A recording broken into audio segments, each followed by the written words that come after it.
enjoying the mic. Yeah, same here.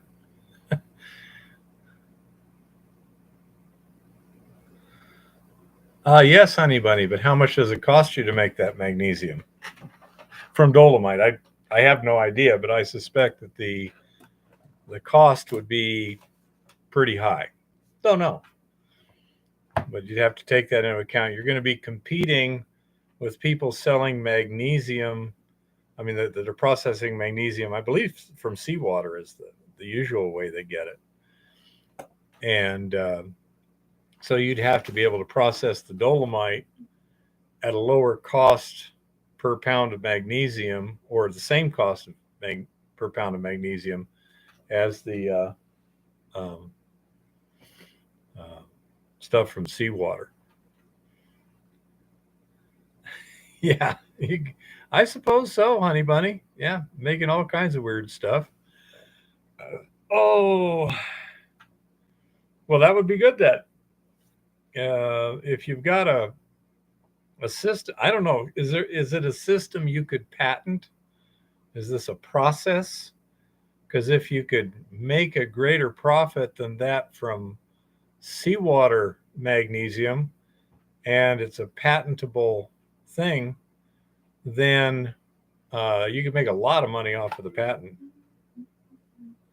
Nah, it's just pretty hazardous. Sodium is just, yeah, say pretty difficult to handle. That's all. It's not actually explosive in and of itself. When it reacts with water, it generates a lot of heat and also produces hydrogen gas. Yeah, potassium is even better. Anyhow, yeah, that would be pretty cool, Jean-Francois. As long as the vegetation on the side of the lake is not flammable at that time of year. Okay, so here we are, another day, another 23 degrees right now. It's getting colder again. In the next few days, it's going to get even worse. Let's see. Tomorrow, fairly warm, high of 39, mixed rain and snow. Wednesday, high of 24. Thursday, high of 9 degrees Fahrenheit. Friday, snow and a high of minus 9 degrees Fahrenheit with a low of minus 23. Saturday, minus 8. Sunday, 3. Monday, 15. And then back up into the around 30. So we're going to have a cold snap here. And so we'll be seeing how that works out. Um, no, John, it was last week. That's right, Jean-Francois. We're in America, where we put a man on the moon using imperial units. Let's see. What's going on? First of all, I have an update from Chris Georgie.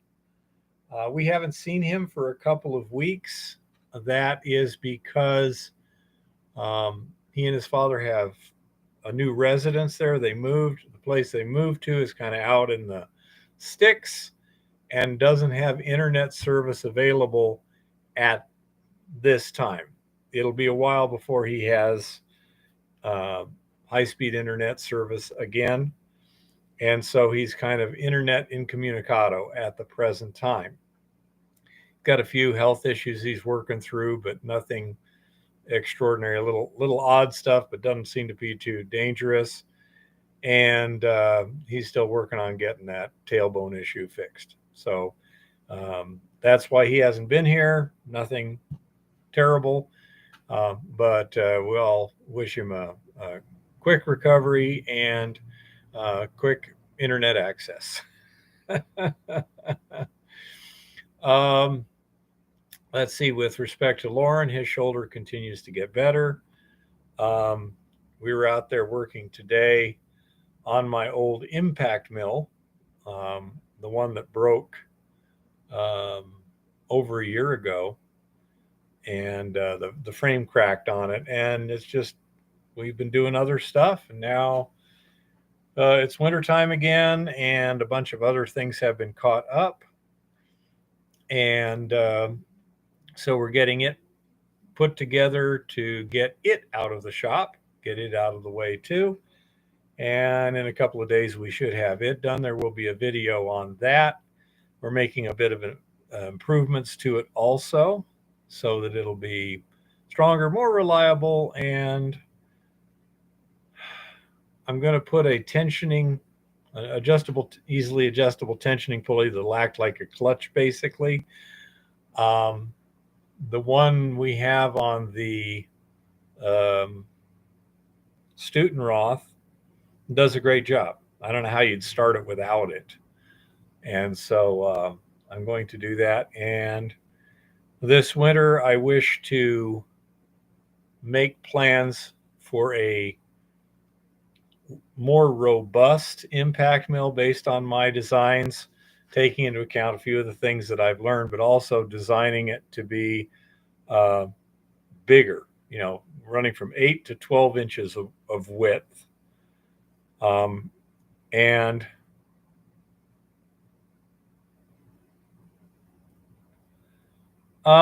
I don't need tool steel for welding at the end of our chains.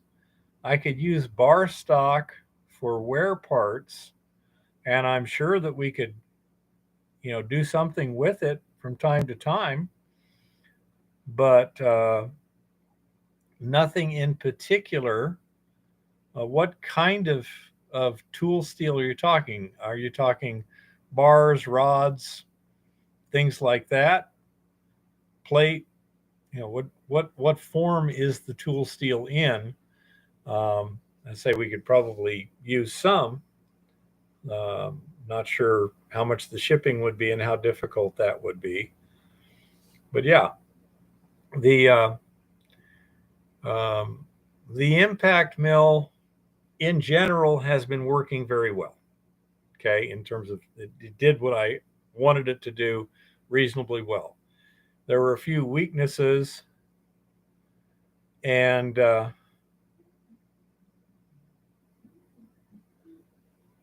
okay. Hey, Lauren, are you watching this right now? If you are, make a comment if you're interested in that. Steel. If not, I'll call you up in a minute, or I'll just write it down. Uh,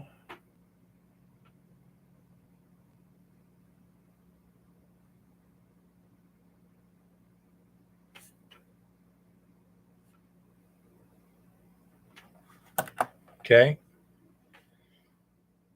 So um, I'm generally pretty pleased with the general operating principles. The actual mechanical stuff, I've had a chance now to see where the weaknesses are, where the wear points are, stuff like that. Again, I'll go to it more in the video that I'm in the process of making. Once we get it fixed, I can do the video. And oh yeah, I like BLTs. Actually, I prefer just BLs. I mean BTs, just bacon and tomato. The lettuce is okay, but I like bacon and tomato. But anyhow, so I'm planning on designing a more robust mill specifically designed for small production instead of like what I did was kind of bulk testing. And um, so, again, something basically same diameter, but 8 to 12 inches wide using just a simple linear scale up that should get up in the 400 to 500 pounds per hour range with classification and um, bulk transport afterward, et cetera, et cetera. So, say, complete, call it a clean sheet redesign. I don't know, Rock. I'm not seeing anything on my screen that seems to indicate it. A lot of times I'll see my video go wonky, but so um, that's most of what I'm doing. 1 to 5/8 inch drills, brand new. Yeah, if you want to just email me a rough little list, I can certainly uh, look around there. Um, but anyhow, another thing too, my assayer said that, oh yeah, it's 23 right now, Roberts. Um, he said that he's got someone up in Alaska that sent him some samples that he said were very good. Looks like 10 to 12 ounces per ton. They got about 300 tons and they need it processed. So if anyone has any ideas, I thought maybe Mount Baker would be a good one because they're right there on the Pacific coast, so it'd be easy to get it.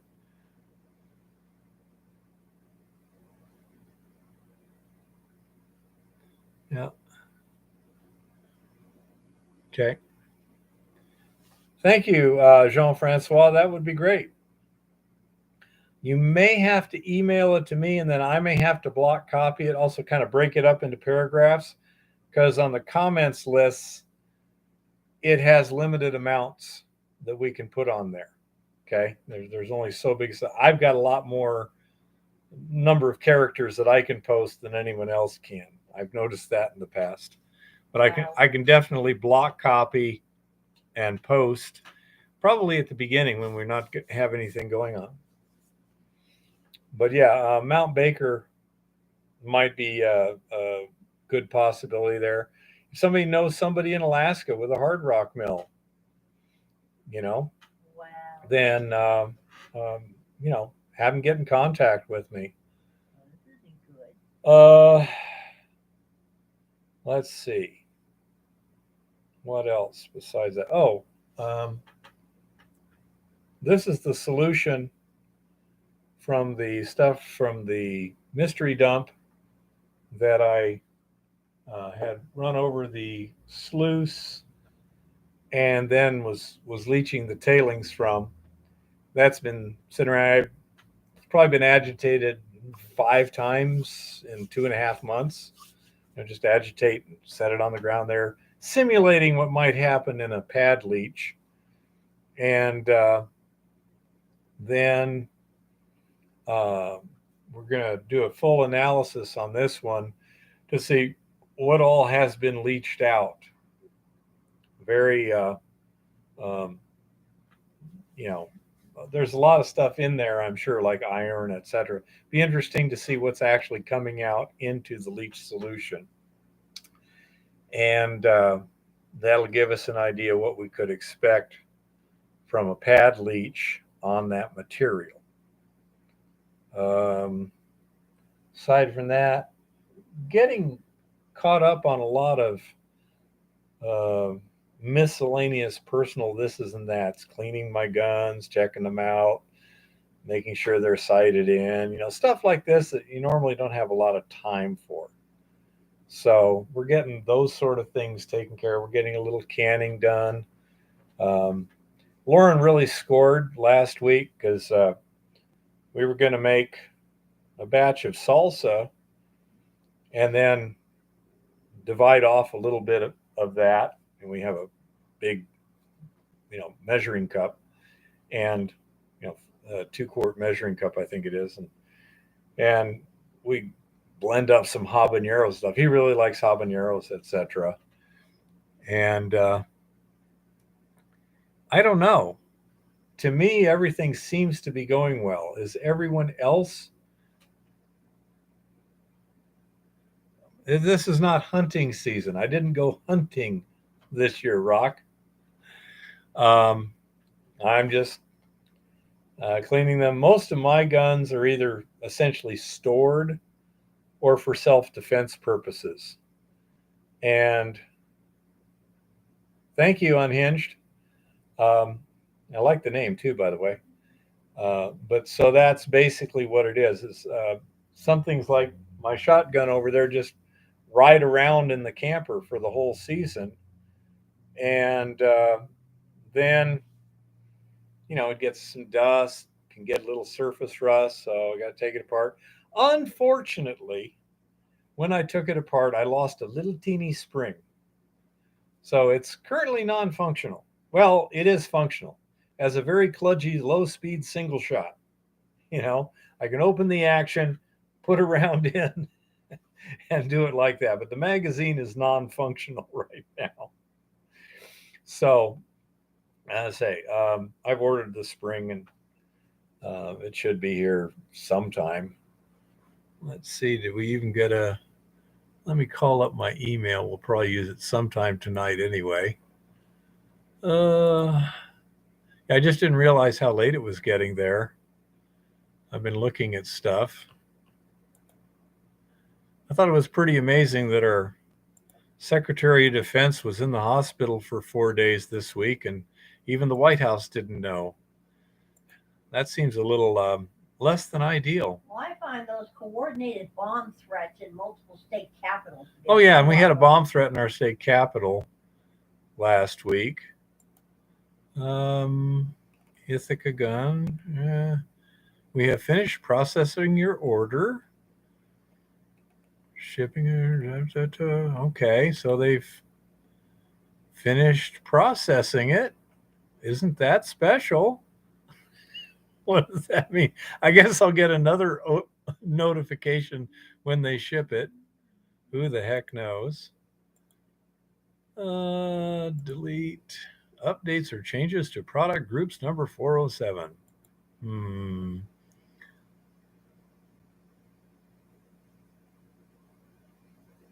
No, that's just somebody trying to... It's either fishing or trying to... All right, and then farmers... Getting my insurance rearranged a little bit. We're working our request to get a new farmer's agent. If not, yeah, it is. Okay, that's just a routine. We got a request to do something here. Was this you? Yeah, Honey Bunny, but we took a magnet. I have a feeling it's underneath the shop hoist, which is not operational. I don't know. And yeah, I think absent without leave is good enough. Yep. Dereliction of duty. Yep. But anyhow, so when I get that spring, then that'll be operational. And then I say I've got... Just want to make sure everything's working properly and lubed up and ready. Again, this is the time you do your maintenance stuff around here when it's freaking cold. I just got my truck scaled today. And so the front axle on my truck is running 3,040 pounds weight on it, and the rear axle is 5,520 pounds.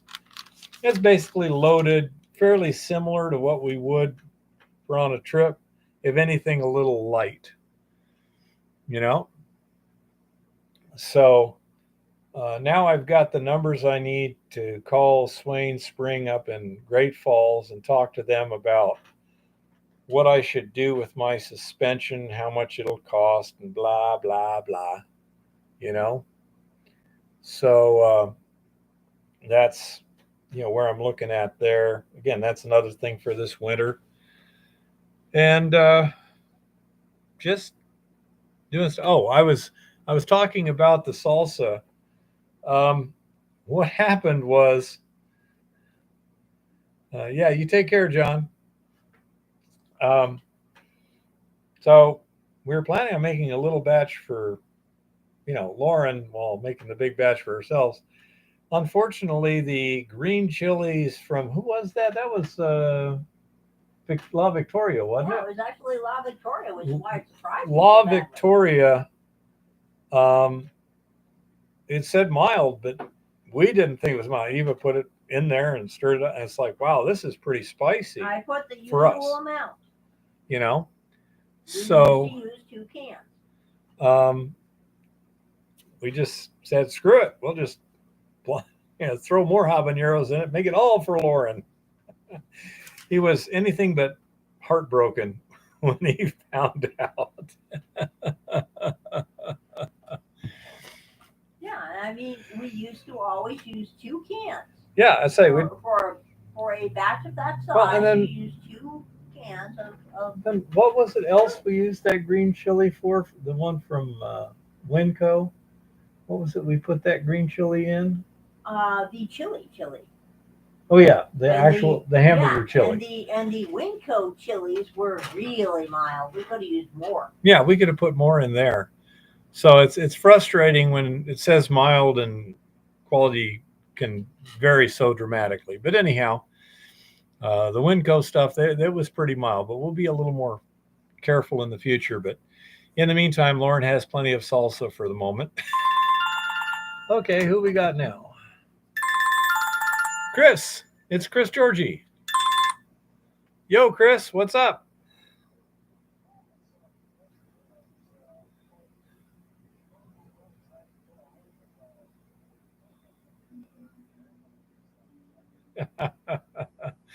Okay, I'm on the live stream right now, so yeah. Yeah. He says hi, everybody. He's calling in. They're working on the new phone line. Any idea when you'll be back in contact with the world? Sometime before Armageddon, hopefully. Uh huh. Okay, got it.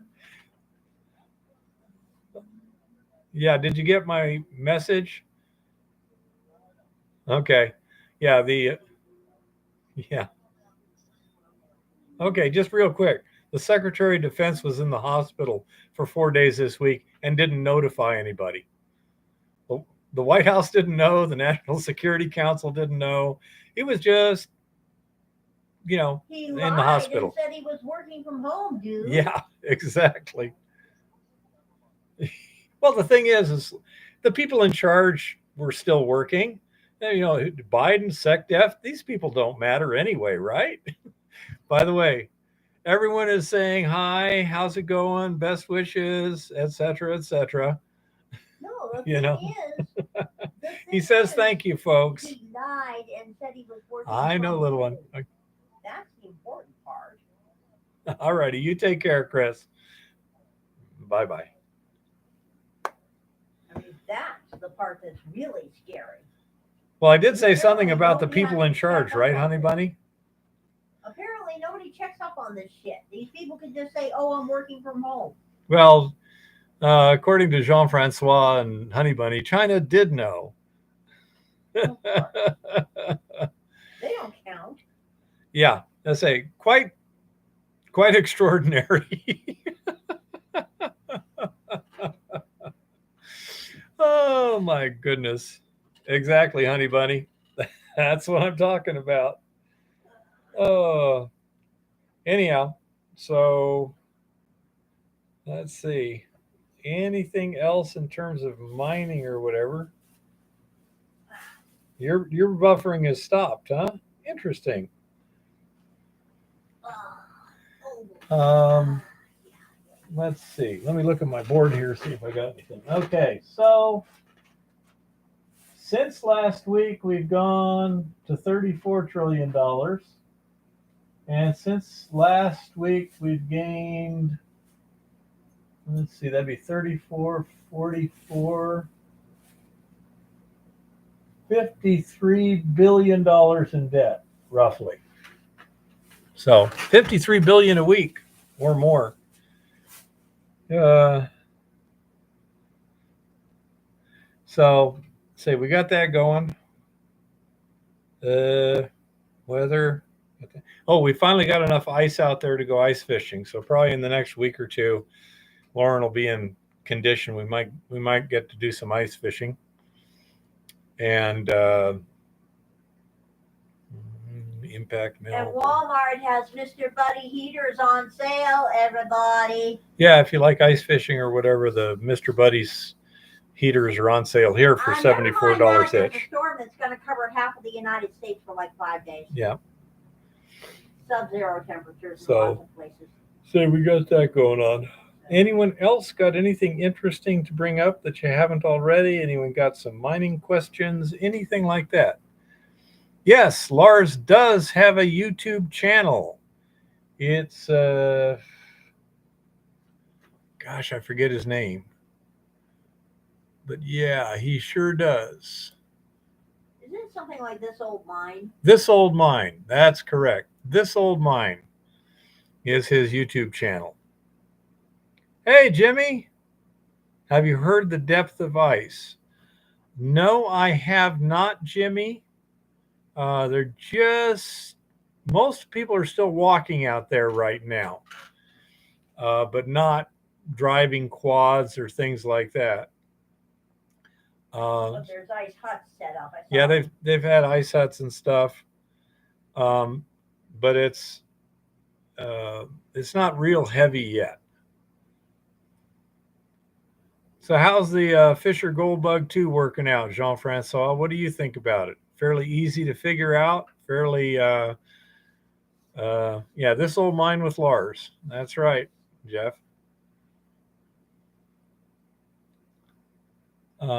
How sensitive is it? How easy is it to work, Jean-Francois?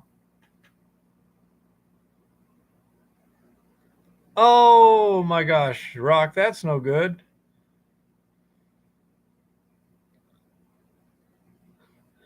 We are reaming casing to 190 feet.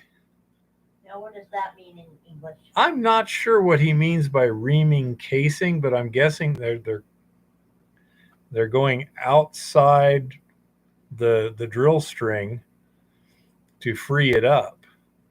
Am I correct? Yeah, we want to hear what Rock. Hey, Lars, how's it going? Lars. See, he just showed up, so there's your answer. And he's not even using your sign, Lars.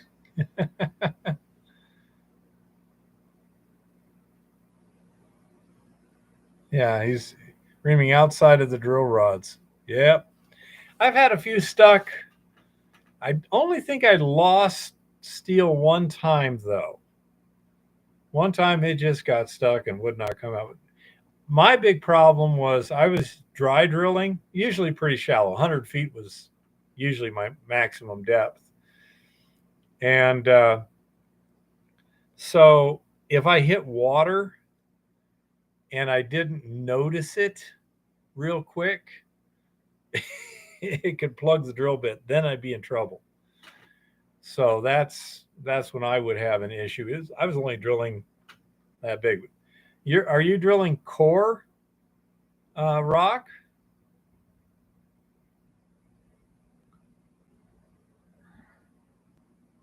I say, are you drilling? Are you core drilling or reverse circulation?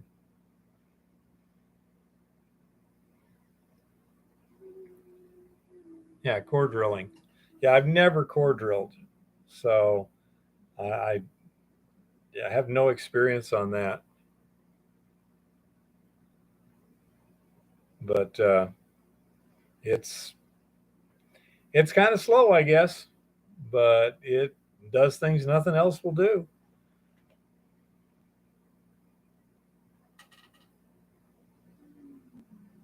They're gonna.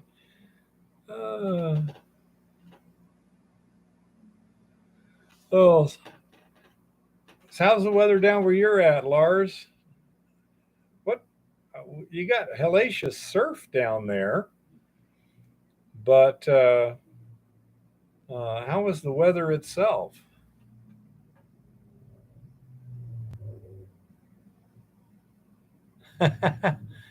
According to Rock, the clay bed is overlain by 190 feet of limestone that's pushing down on the clay seam hydrostatically. That we hit it with the drill, and it was like lancing of oil.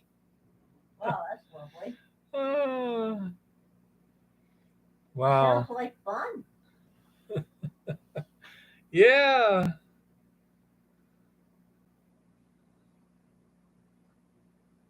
Is it good clay? I doubt it. Yeah, so now they're drilling on the outside of the core drill steel and on the inside of the casing with a ring bit and bigger pipe and trying to free it all up. If you can do that carefully, I mean, you can get all the way down past the bit, then you should be able to recover your steel. Caution, Jean Francois. Caution. Going slowly. You're going to apply for a job at the Climax mine, Alex. That's. Hope your lungs are good. I think they're 12,000 feet, if I'm not mistaken.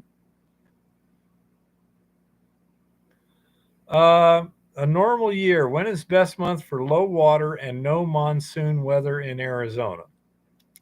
In terms of monsoon weather, you're looking around the 1st of July through sometime in September in general. Okay. In terms of low water, depends on where you're at in Arizona. If you're talking like in Yuma, Quartzsite, that area, pretty much any month is low water. They go an entire year without rain. But the soggy season is often in early spring, late winter, like February, March, April. A lot of times there you get storm systems moving in off the Pacific that are raining for a long period of time in reasonable amounts.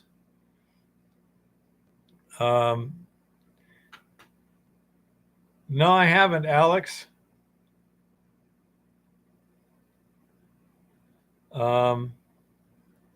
Snow was going sideways yesterday. Yeah, down there in the Benson Wilcox area, it's high enough you can get a little snow. But the time period where the monsoon is, say, July, August into September, and those are thunderstorms with gully washers, and sometimes rain up to 4 inches per hour, sort of stuff. But remember, we always used to get rained out at least one weekend in October. I know, little one. Let me finish. And then the spring, so you tend to get these long soaking rains. Some years, not others. There was a couple years I was down there where they got so much rain on top of a heavy snowpack. They in February and like that. He was, Jimmy. I think he's just taking a day off because the drill got stuck. So he's doing housekeeping sort of stuff. But in Arizona, sometimes you get these storms coming in off of the coast and everything. And the longest I remember was 10 days of measurable rainfall in Phoenix, 10 days straight. And when you've had snow in the wintertime up in the White Mountains and everything, or in the Rockies, and then you get these storm systems moving in and hitting it with rain, you can get enormous amounts of water. One time in, where it rained 10 days straight in Phoenix, the flow on the Salt River through Phoenix was 2,000 cubic feet per second. No, sorry, 200,000 cubic feet per second, which, for those of you who are familiar with it, is about 3 times the average flow of the Columbia River. And that's a lot for Phoenix. I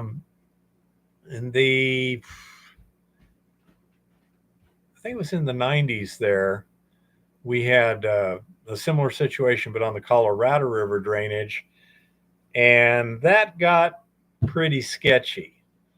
The Lake Powell filled up for the first time ever, and they started using the spillways, and I think they were dumping 60,000 cubic feet per second through the spillways or through the dam. It's the total for the dam. I think 23,000 cubic feet per second through the powerhouse.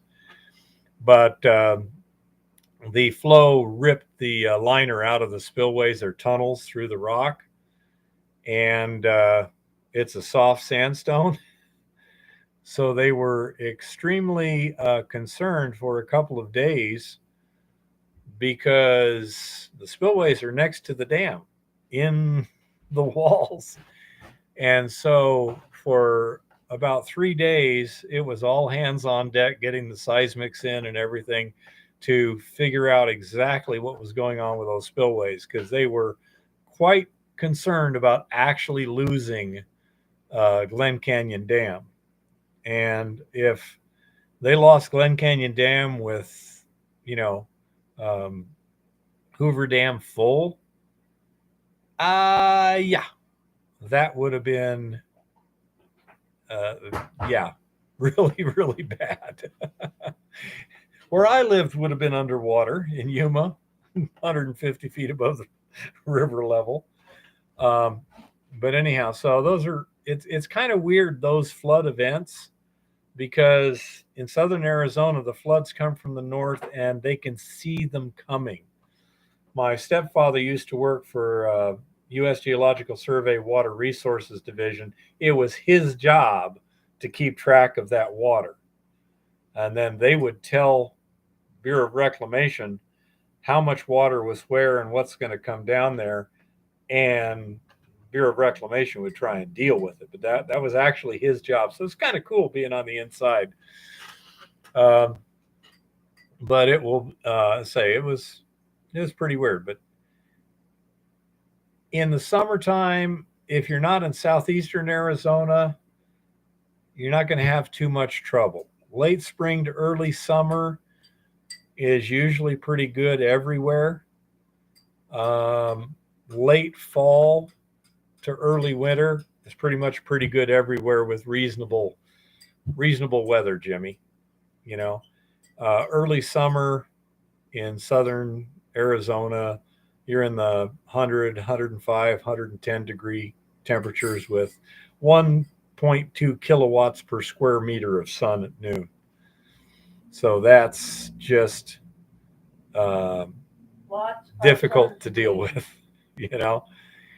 So I would recommend, if you want to go down to Arizona to do some stuff outdoors and everything, you know, if it's southern Arizona, late fall to early spring, you know, like November, December, January should be pretty safe. November is the driest month. I used to be in dust control, so I had to I had to know these sort of things. I'm not sure, Jean-Francois. I wouldn't be surprised. It's more soluble than most people think. It depends kind of on the whole stuff.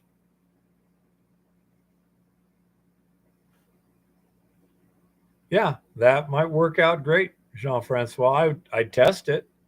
What the heck? It wasn't Glen Canyon that was going to overtop. It was Hoover Dam that they used the plywood to keep it from overtopping. Um, Glen Canyon, 100,000 cubic feet per second into Glen Canyon sounds about right. About 60,000 cubic feet out of Glen Canyon, but it was Hoover Dam that they put the plywood on top of. Yep, they just put anchor bolts in, angle iron frames, 2 inches of marine plywood, raised the whole lake 4 feet. That gave them enough capacity that they could keep from going into. This is the word that dams do not like to use: uncontrolled release. That is what they strive mightily to avoid. As whatever's coming in is going out. That's when they've got no control at all, and that's when bad things happen downstream. So That's what they really try, and that's what they did with Hoover Dam. They did the calculations, figure if we could just hold those outflows to 25,000 cubic feet per second for another 2 weeks, we'd have it. Then somebody says, how much would we have to raise the lake by? And the engineers did their studies. Says, yeah, dam's strong enough. Absolutely. Get out there on them damn spillways and put up some plywood. Yep, hilarious. But yeah, that if they'd have gone 100,000 cubic feet per second out of Hoover Dam, yeah, everything, Laughlin, everything, that would just been washed away. Yeah. This is what happens when you build cities in places like this. Anytime you build anywhere near a river, you've got those possibilities. You know, it's and every time you put up a dam, you've got have a chance of a dam failure. I mean, what was that? What was the dam in California? Oroville. Oroville, yeah, the Oroville Dam a couple of years ago, where they peeled the concrete in the spillways. And again, there the problem is it going to erode into the dam structure itself? And they were able to make it work. Get through. Now they got some really good spillways. But yeah, it's a tricky proposition. Did I answer your question, Jimmy? What about water temperature in late November? If you're in the Colorado River, you're probably looking around late November in the 50s, 55 degrees, somewhere around there. If you're in shallower water, then the sun can heat it. If you're like dredging in a small drainage that just has water trickling through it, and you're at a fairly low elevation, then the solar heating will keep the water temperature more moderated. Can you even dredge in Arizona? Yeah, if you got enough water. Yeah, they don't have any rules against something that doesn't very much happen. I just wondered about the Colorado River. Yeah, no, I don't know of them dredging anywhere in the Colorado River. There might be areas immediately adjacent to the Colorado River where drainages dump in that might have significant gold in the gravels there.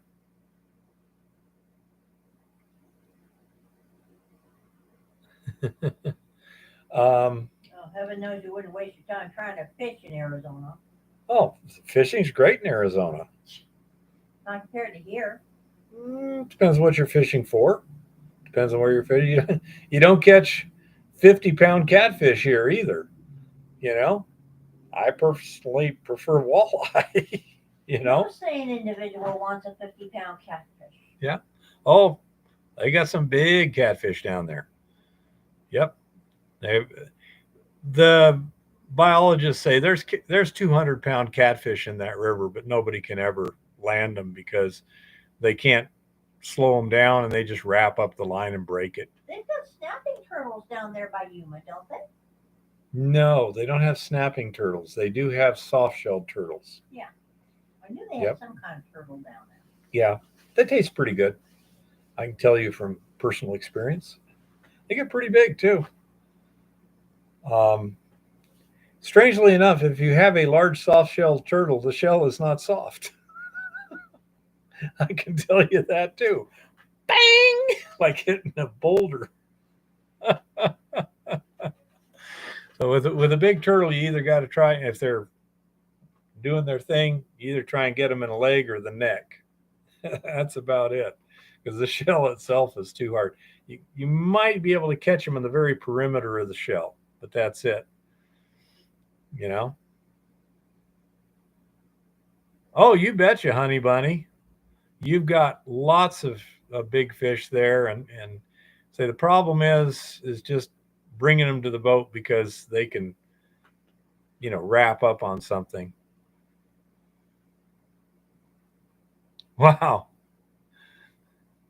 Strange Jean-Francois. All turtles are protected in Ontario.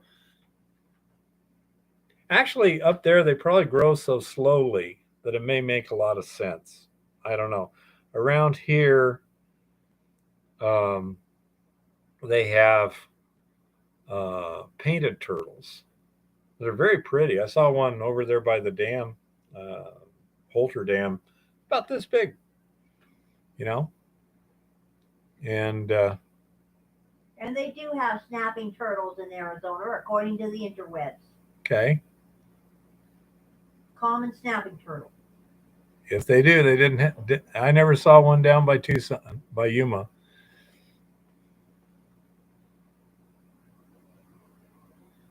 We kept two panthers for about 9 years when we were kids. Yeah. You take care, Unhinged. Uh, Jean Francois says the painted turtles laid eggs. His dad made an omelet. Practical. Very dark yolk. What water do they live in, Eva? Well, it says they're not native to Arizona and they're found mostly within water bodies with muddy bottoms and are found at the bottom of their habitat. Um, They're not huge snapping turtles. They're not as giant, but they're the species of least concern. Average adult size, 12 to 15 inches, can get as big as 19 inches. And yeah. Well, I would presume the only place you'd really have any issues at all where they could survive, I would think, would be the Colorado River and the Salt River / Gila River drainages. Nothing else would be warm enough for snapping turtles, I'm pretty sure. Every place else gets really cold. They had beavers down by Yuma. I've seen beavers. I've caught a beaver in a landing net. They also have pond sliders. It was in shallow water. And Arizona mud turtles. Got it. Those things got big teeth. You got to be careful.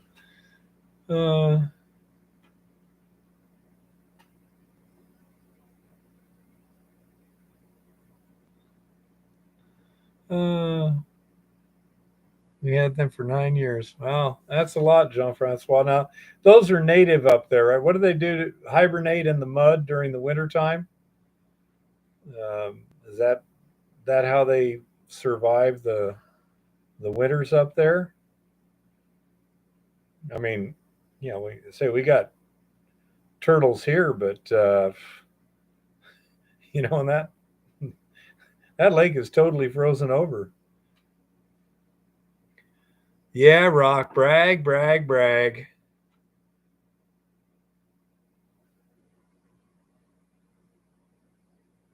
Well, that sounds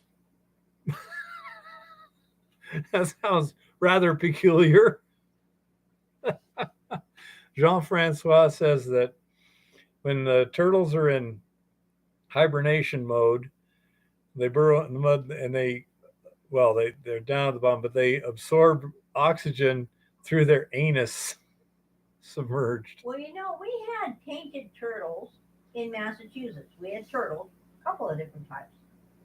And yeah, they did live in fall, winter, before the ice moved in. Yeah. They would dig in the cattails and the soft mud that cattails live in, and they dig deep in that the same way that frogs did. Yeah, I don't know. I mean, amphibians and stuff. Fish, I mean, they could go down in the bottom, and they do that around here all the time. As long as the water's deep enough. But a reptile has to have some form of getting oxygen, and unless they can be frozen solid, they'd have to be down deep enough so that they don't get, in the freezing zone. How interesting. Yeah, I'm trying to get some more information on turtles, but my phone decided to do a random update. A random update. Don't you love that? No, I don't love that. I don't love that at all. We kept perch and small sun crappies in her swimming pool all winter. Spring we had a fishing contest. 2 to 3 inch long perch. Those should be good bait for. I presume they would go good for walleyes too, but I'm sure they'd be good for pike.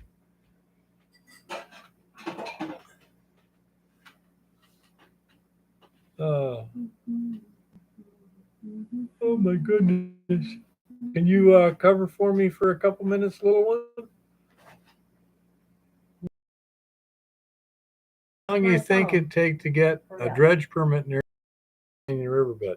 I have no idea. I've never talked to anyone about dredge permits. You try talking to I break for bedrock. I don't even know if they have dredge permits in Arizona. When it comes to dredge permits in Arizona, I would look up the guys at I break for bedrock, because they do dry washing and all kinds of things in Arizona. Huh. Really, Rock? That's bizarre. What? Rock says he's caught walleye ice fishing and had them on the ice for hours, and you could pound nails with them, and he thaws them in a sink to fillet them, and half of them come back to life. All kinds of strange stuff happens with fish and amphibians and things. It's kind of bizarre. Ice fishing, huh? Mm-hmm. Anywho, yeah. Contrary to what Yo-Yo over there thought, there are definitely snapping turtles in Arizona, like 1.5 zillion down by Yuma, according to the interwebs, at least before my phone decided to do a random security update for some totally unaccountable reason. 1990 or before. Well, I'm sure they existed then too, and you just didn't know it. Not necessarily. But anywho, that's the way that goes. Yeah, I do want to make some salsa. I was really, because we're getting low on salsa, and I was looking forward to filling up the big jug in the fridge with nice, fresh, homemade salsa, The best laid plans. Jean-Francois, if I had the technical know-how to get a de-Googled phone, avoid Google, Apple, and everybody, I would. I'm not that tech savvy, okay? Not happening, but actually I don't mind my new phone very much. I mean, I will say this. The service with T-Mobile has proven to be better in my area than the service was with Verizon. So that's good.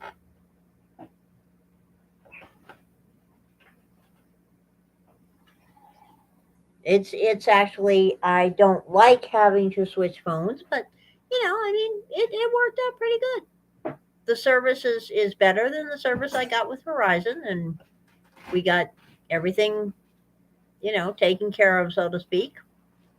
Well, we shall see what we shall see there as to how it works. And yeah, I don't like switching phones in the least. But we got some interesting things to talk about on the Tinfoil Hat Report as soon as my phone comes back online and my, internet comes back online and I get a chance to do some thinking. And I will let him come back on now.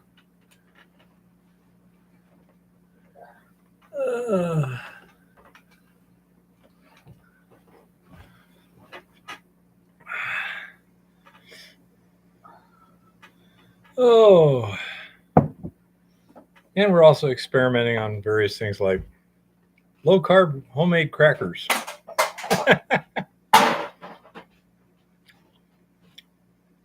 Tampico now makes a low carb, low calorie Tampico orange drink. Never mind that any relation between Tampico and orange juice is strictly coincidental. Tampico is not normal. Well, I'm lucky, Jean-Francois, that I can eat other stuff, and I generally do. Eva has to be very careful. I try to keep you very careful because food is cheaper than diabetes medication. Yeah, I know. Yeah, I've heard pemmican lasts pretty well. Never tried it myself.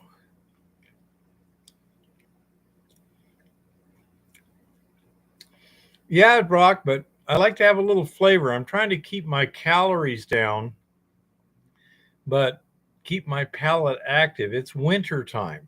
If I can stay busy, I don't have a problem not eating. Yeah, which is what I don't need right now, Jean Francois.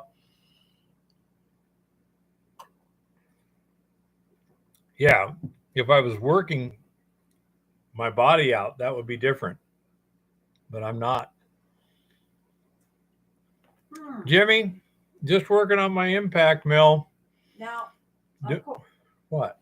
according to this site, the snapping turtle was introduced into urban lakes and canals in the Phoenix metropolitan area and is up and down the Salt River. The Salt River, huh? Okay. So some of the Eventually it'll get to the Colorado. canals, urban lakes, and housing and community lakes. Yeah. Anyhow, Jimmy, I'm working on my impact mill, doing some repair and maintenance. I'm also going to be putting a belt tensioner on it so I can use it as a clutch. That's a modification that might be pretty easy to do to yours if you want to later. But I'm planning on building bigger mills in the future. So it's something we're going to have to do anyway. So I thought now's a good time to try.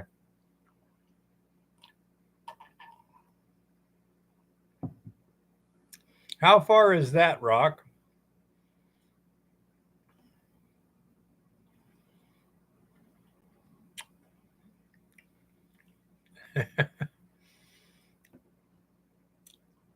Rock says that Big Joe Mufferaw padded into Mattawa all the way from Ottawa in just one day. Wherever that is.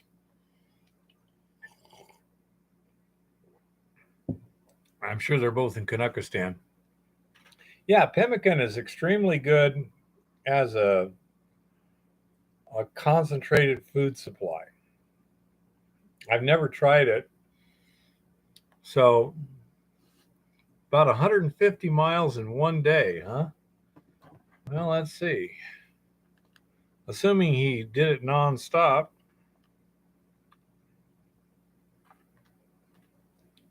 that'd be 6 miles an hour. That's achievable with a canoe, but you'd have to be pushing fairly hard for a long, long time. If you're going with the current, maybe not. Well, that's a good question. Was it with the current or across the lake? Rock?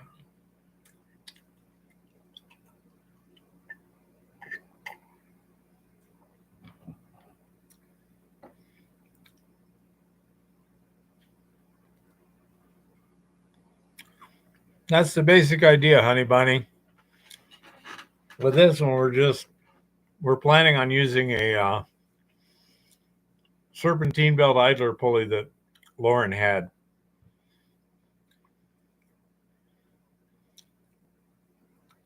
Old wives' tale. He's going against the current, huh? Kind of like Paul Bunyan.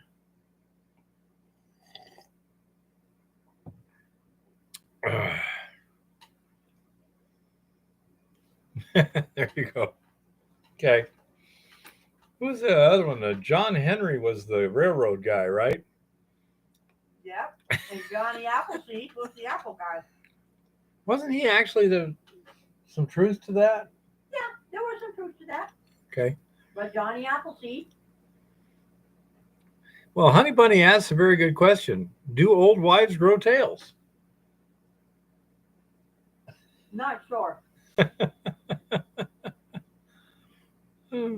I'm sure they do. Well, let me put it this way. I'm sure they do because the stories they tell get taller every time they get passed on.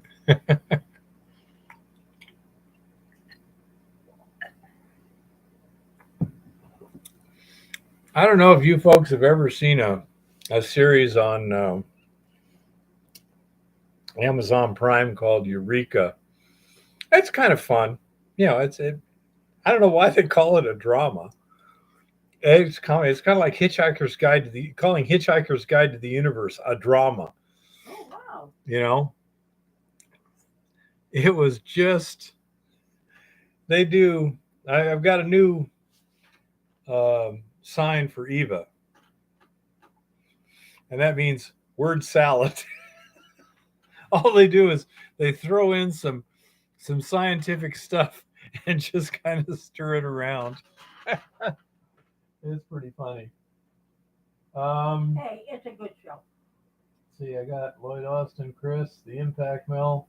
You're going to handle Paul Joseph Watson. So, okay, the board is taken care of.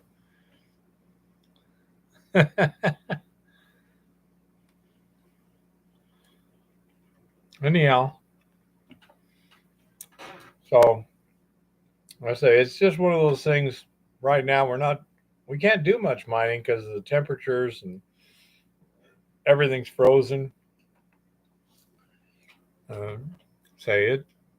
I was kind of rough that last trip, a little bit, as the propane tank is outside, so the pressure on the propane was too low to really get that heater going full speed. Oh, there you go, Jean-Francois. Excellent.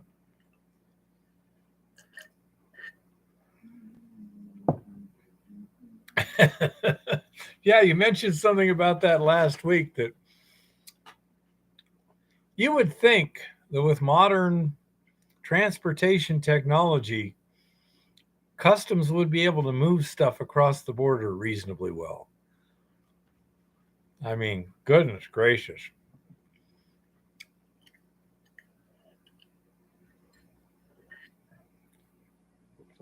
Oh.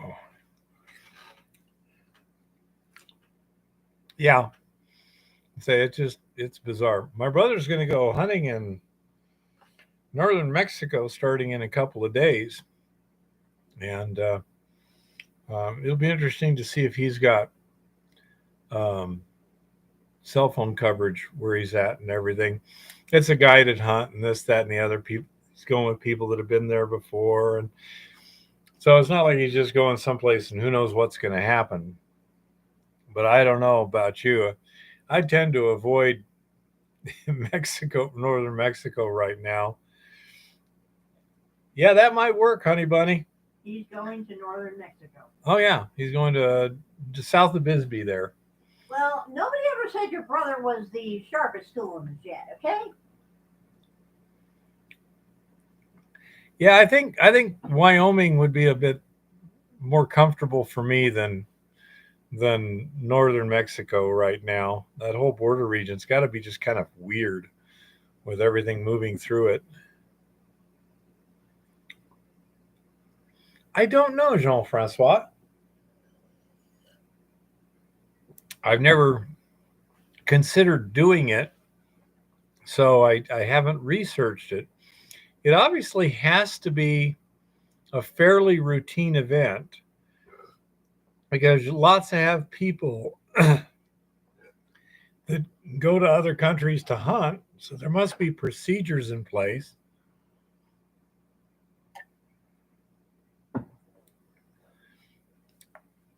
Yeah, I really don't know, Jean-Francois.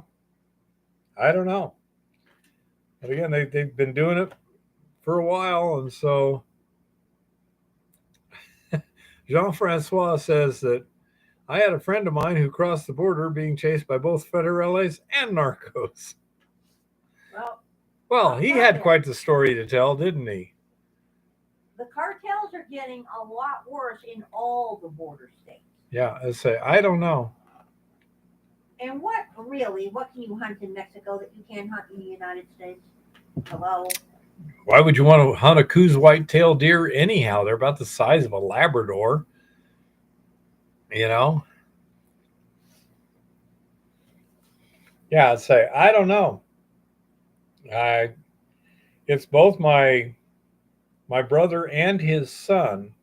So there's quite a bit of the family involved in this. Let's hope it turns out well. But it's not my job to run their lives. I wouldn't be doing it. I'd well, I don't have much time to go hunting anyhow. I got pretty good hunting around here. As a matter of fact, little one, if you go down to the bottom of the steps, go over by the beluga, you'll see the deer tracks in the snow. Yeah, I saw when we went out yesterday. I saw deer tracks. You take it, just hide behind the trailer on the street there and whack them with the 2x4. Hey, Glenn, that's a good question. Does anyone know, Rock or Jean-Francois, if an American wanted to go up to Canada and go gold prospecting or whatever, what are the rules on that?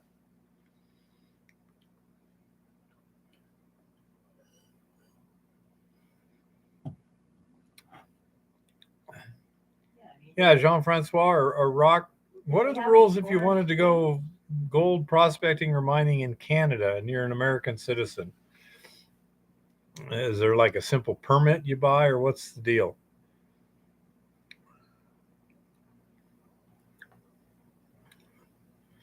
Well, if it was an emergency, Honey Bunny, I could always just move the tank inside.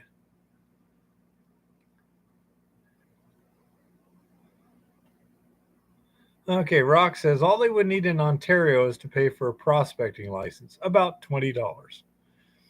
That's not bad.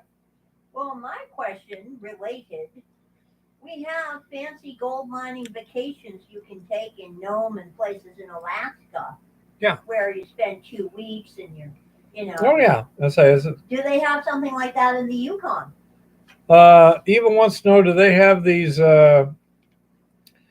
gold mining summer vacation things in the Yukon and stuff like that? Or anywhere in Canada? Up in Canada too? And they have it like Nome and everything like that.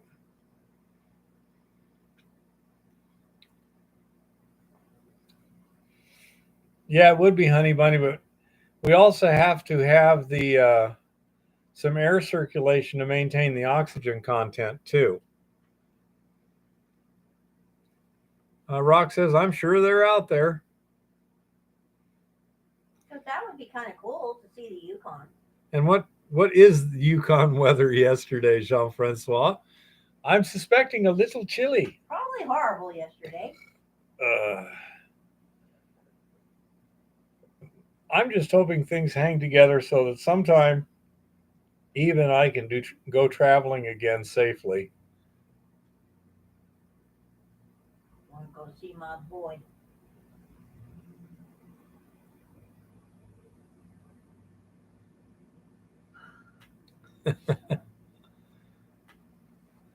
Yeah, Eva wants to go to Boston in April to visit Ryan, but we're not sure with the hoorah with all the airlines getting worse and worse and worse in the air traffic control system, et cetera, et cetera.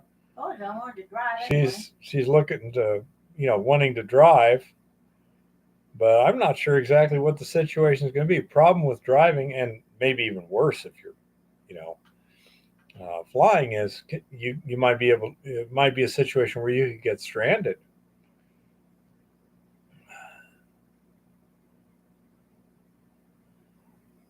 Say, YT weather yesterday was froze stiff. I guess it means Yukon territory. Yeah, Yukon territory.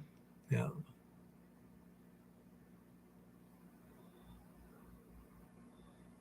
Oh yeah, I agree, Honey Bunny, but that's not what we have.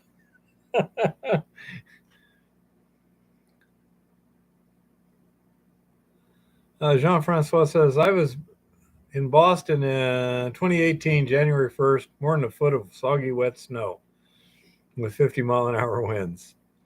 Right now, did the nor'easter move through, or are they still in the middle of it right now? They were still mostly in the middle of it yesterday. Okay. Yeah, they got a nor'easter going through there. Well, there's a huge weather system that's going to cover half the U.S. for like 4 or 5 days this coming week. Yeah. Yeah, I would be very careful what I would do if I was crossing into Canada with guns, because For some reason, I don't trust the Canadian authorities to treat me nicely. But if I was going to do that, I'd be very careful to check out the regulations and paperwork first. And one thing I don't want to do is accidentally commit felonies in a foreign country. This is generally guaranteed to ruin the whole trip. Although, even going to visit her son, I would imagine that if we took my pistol through Illinois, New York, Massachusetts, we'd be in serious trouble. Now, of course, if we had time and we were back there, I would love to go to New Brunswick and go to King's Landing. I've been to Nova Scotia, New Brunswick. They're very pretty. They're very similar in many ways to the coastal Maine area. But yeah, they're cool. Oh, I say, I just don't want to make any mistakes, Rock.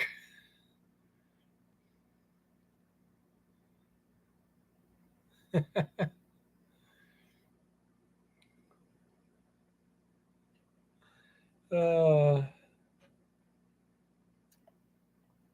it's I'm just feeling very, very unsettled right now. I feel nervous about everything, and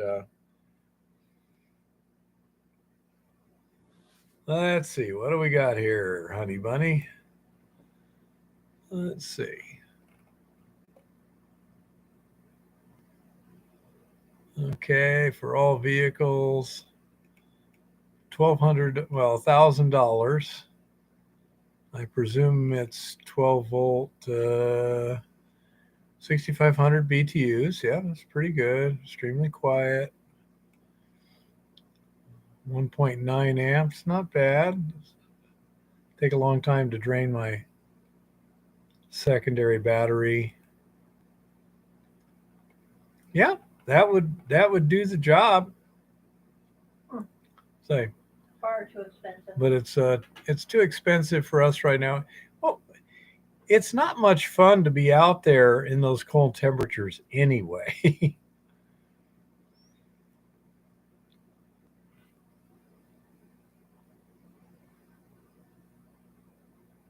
The Yankee Boy Mine.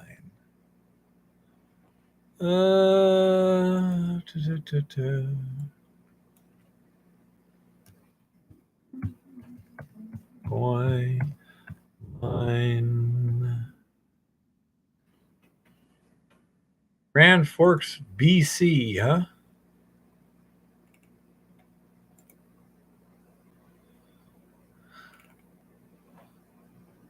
Oh, come on.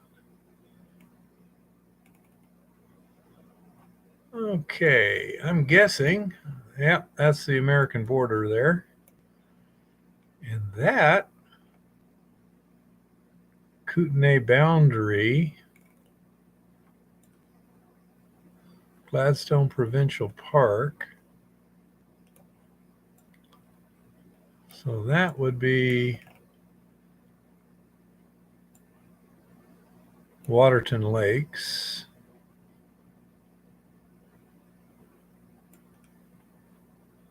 Where's Banff? I know we went through Banff.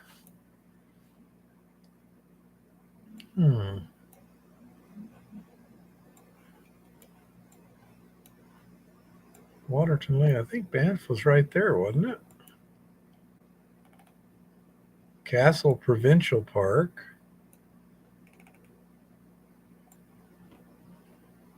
Calgary, that's too far over.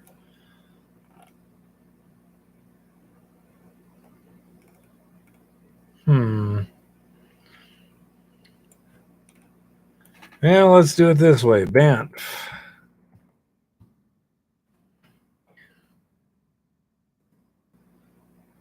Oh, look at that little one. Pretty. Yeah, it's pretty.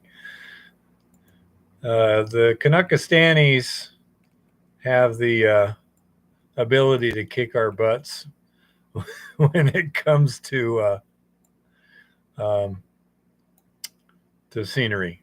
Okay, Lake Louise, yeah, that's pretty up there. We had some wonderful times there. Oh, the Rogers is there. Okay, so somewhere around there is Rogers Pass, which has some of the most incredible snowfall in the winter. They got big snow blowers that'll go through 6 feet of snow at 30 miles an hour and clear a lane. Yeah.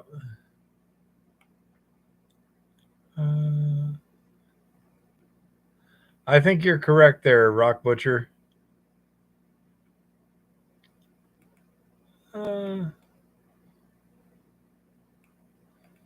Yep. My brother and I have been to Banff and Jasper around 1970, somewhere in there. That would be Jeff Williams, Shiny Rocks. Yep.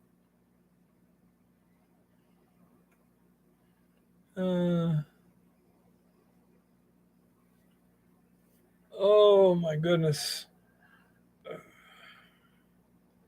It'd be so nice to be able to do some more traveling. That's one of the problems being up here is the summer is always the work season. And so traveling is, it's just kind of hard to do in the wintertime in a lot of places. But yeah, right now it's kind of, my gut's telling me to hunker down. And that's, I don't think I'm going to fight it.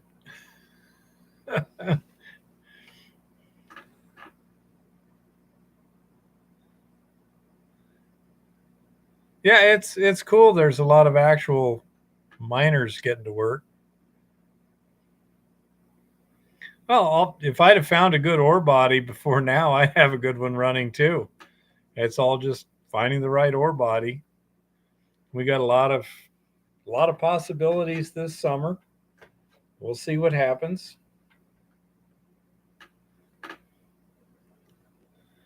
And that's fine, honey bunny. There you go, Jean-Francois. That way we can keep an eye on you, see what's going on. Oh, I'm having a good time, Shiny Rocks. And I say it's it would be nice to do that, but as long as I'm having a good trip, when you're out on the boat fishing, as long as the weather's good, the scenery's interesting, the fish are just a bonus. I enjoy you guys, all you folks there, and the people I've met and stuff like that. I have a good time. I really do, and I appreciate it. Thank you. I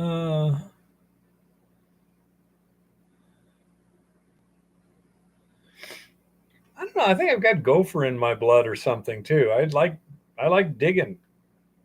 Not sure why, but I do. So it's kind of cool. And I'm very blessed to have a wife that likes to do it with me.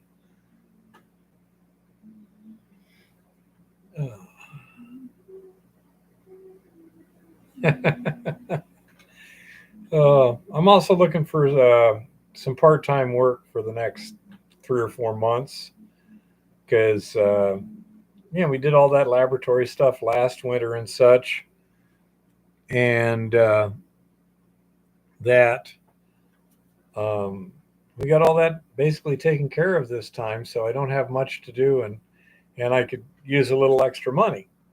So I'm working some contacts and stuff to find some part-time work, 1 or 2 days a week, that sort of thing, make a little extra money.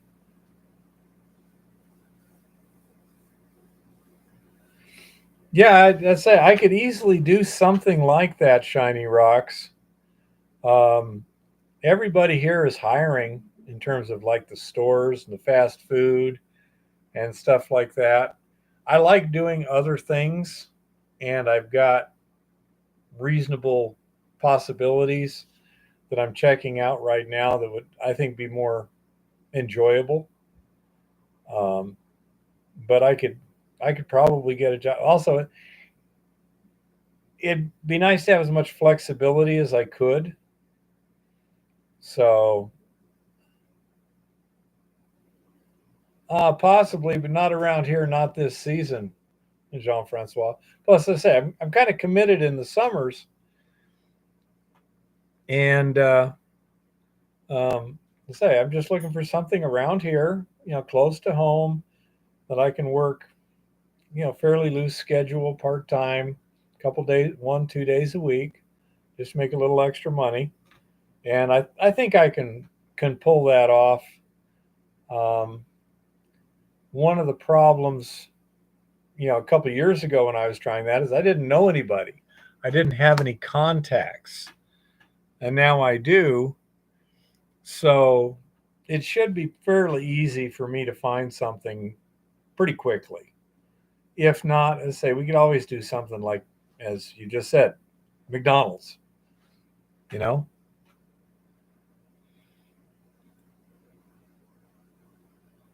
Yeah, exactly, honey bunny. I say, and I'd like to, be essentially a helper. I'm that way. It's pretty low stress. I'm just going out and working, doing my job, and um,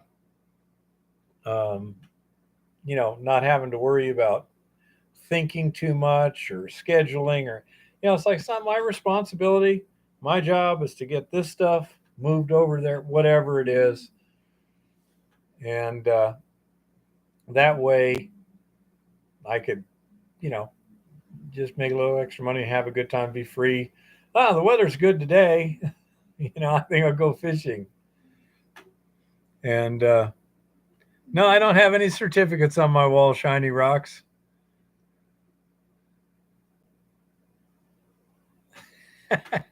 I don't know, Jean Francois. Um, Jean Francois says, and if I go on the construction site with Eva's tinfoil hat, it's $2 an hour and extra pay. Yeah, but what do I have to do to get that extra pay? Reminds me of a joke I heard this week. What's the worst thing you can feel during a prostate exam? Da dun dee dun da dun dun da dun dun. There is a gross joke. Not funny joke. Oh, I think most of the guys would find it funny. Okay, so to reiterate, what's the worst thing you can feel during a prostate exam? Yep, you got it, Rock Butcher.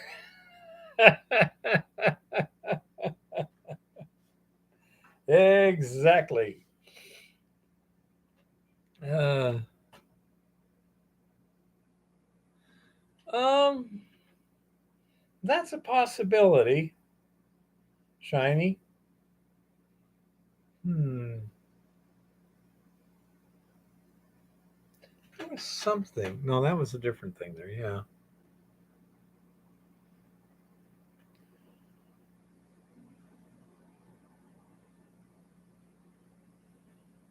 I don't know. Hard rock prospecting book might work well. That's that's got possibilities, Shiny Rocks. Thank you. So I'm working on the bigger mill design. Um, I like doing stuff with my hand, but writing one book wouldn't be too bad.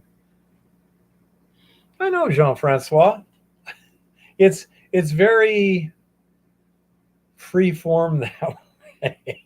Once you start selling, making a normal income and then you start buying stuff that requires an income to keep on paying the bills, and then pretty soon, the job owns you.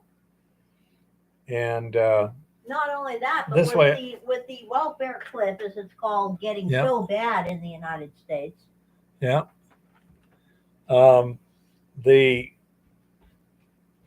the the healthcare thing, um, it becomes all of a sudden a lot more expensive to live, even if you don't change anything, if you start making money. So there's a little bit about that.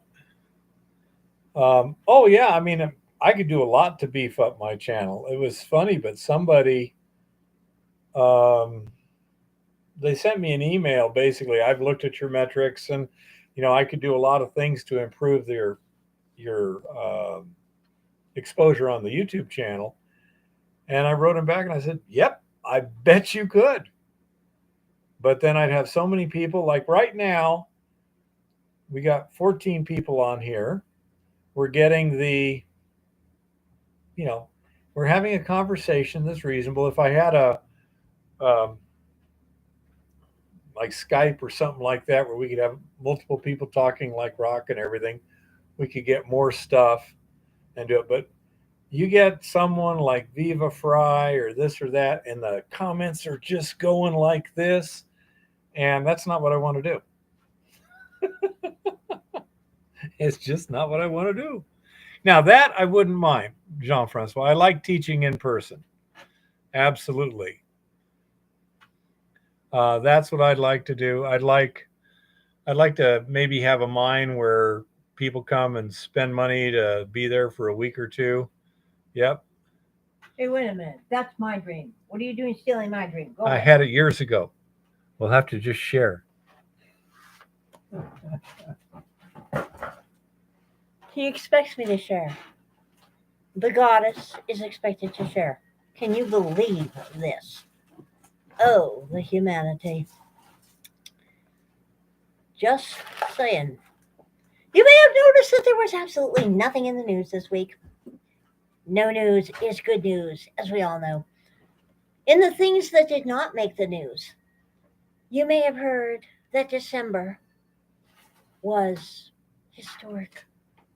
An absolutely historic month for job creation. Zillions! Well, hundreds and hundreds of thousands.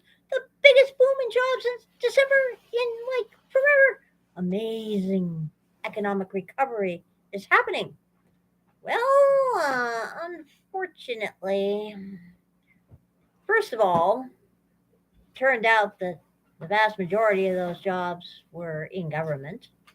It also turns out that the vast majority of those jobs are part time. And it also turns out that the vast majority of people are now working 2 or more jobs to make ends meet. So, yeah, when everybody triple counts the jobs, you got a lot of job creation going on. And inevitably, once again, it happened that this week, the numbers magically kind of quietly dropped on the website and absolutely nobody talked about it whatsoever. As a matter of fact, the numbers for all of last year magically dropped by almost 500,000. Question. If the numbers for last year dropped by 500,000, wouldn't that automatically bring up the latest numbers? No, I don't think so. Because I'm not sure exactly how it will work, but I will tell you this. From a lower baseline, going nowhere would go up. Well, I will tell you this. The numbers magically dropped again.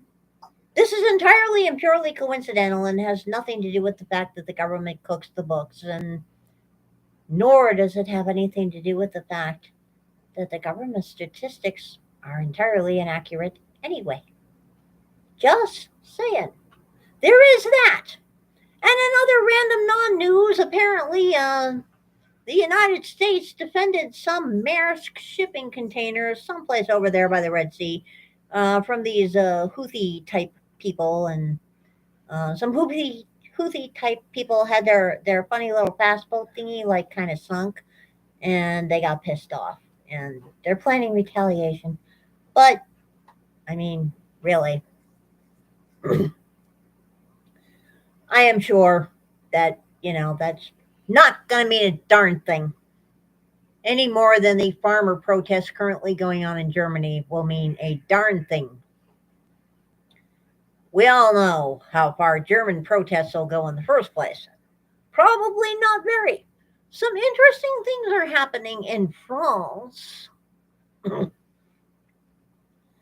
apparently the prime minister person that was all happy about managing to shove through an increase in the retirement age in France, which massively pissed off huge portions of the population, has now resigned in semi disgust because people are trying to shove through laws that'll make the migrants eligible for all of these benefits that the French people are currently complaining that A, they don't get enough of, and B, they now have to wait even longer to get. This could end rather badly over there, because we all know the French actually have protesting down to a fine art. If you ever watch, those French are really good at the protesting. I do believe, though, that the rent-a protests that are going on around the country are stepping up their game. I'm not sure how much the budget has increased. I'm not sure how much the budget has increased for a rent-a protest, but the coordinated sit-in and shutdown of New York City today was rather fascinating.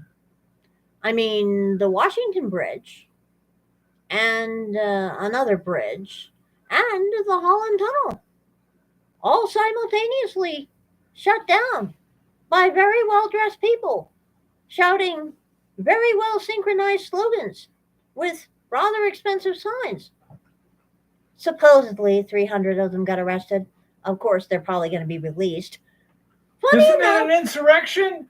no, it isn't. Oh, sorry. It's only an insurrection if Republicans do it and it's in a federal building. Oh. If Democrats do it and it's in a federal building, like in Chaz Chop in Seattle, nah, that's the Summer of Love. Oh, But okay. anyway, back to these rent-a protests. This one actually, I think, may turn out to have caused even more problems than the one that shut down the I-5 in downtown Seattle for hours the other day. That led to a few arrests. Apparently, most of those people are no longer under arrest, but that's okay. I'm sure they learned their lesson from having been arrested once.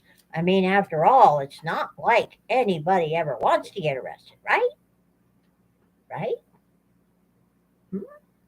Not sure about that, but one has to wonder at this point with some of these yo-yos.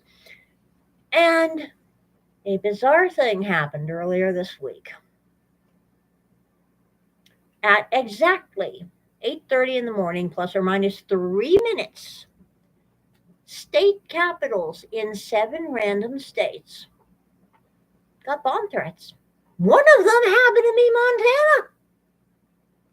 Yeah, state police rolled up on our Capitol building here in little old Helena and booted everybody out into the cold and swept the whole darn building. Didn't find a darn thing, of course, and let everybody back in after a certain amount of delay. Take care, Jean-Francois. Funny enough, this happened in like 7 other states at exactly the same point in time. They received phone calls, emails, or both with the same basic message that you got a bomb that's about to go off. Like, yeah, have a nice day. So far, no one has claimed responsibility for this rather bizarre incident. Quite bizarre incident. So, in an effort to bring in more money to the household, and because it's election season, the goddess is once again seriously slamming my reward programs. Go ahead and laugh. These reward programs can really rack up the cash, okay? As in, if I really apply myself, a couple of $100 a month in gift cards that I can spend and all that good stuff. This is the best time of the year to do survey sites if you happen to be an independent, if you happen to check off any one of 10 zillion different intersectional boxes, be they religious or racial or whatever, or an independent, especially if you can say that you voted for one party in one election cycle, but you voted third party in another one, that this is the kind of thing that political pollsters are looking for at this point in election season. So a whole lot of my surveys lately have been about politics. Funny thing here, well, rather ominous thing. First of all, I haven't seen a damn, not one dang survey put out by Republicans. Okay? Not one. Zero, zip, nada. No surveys put out by Republicans. Mm-hmm.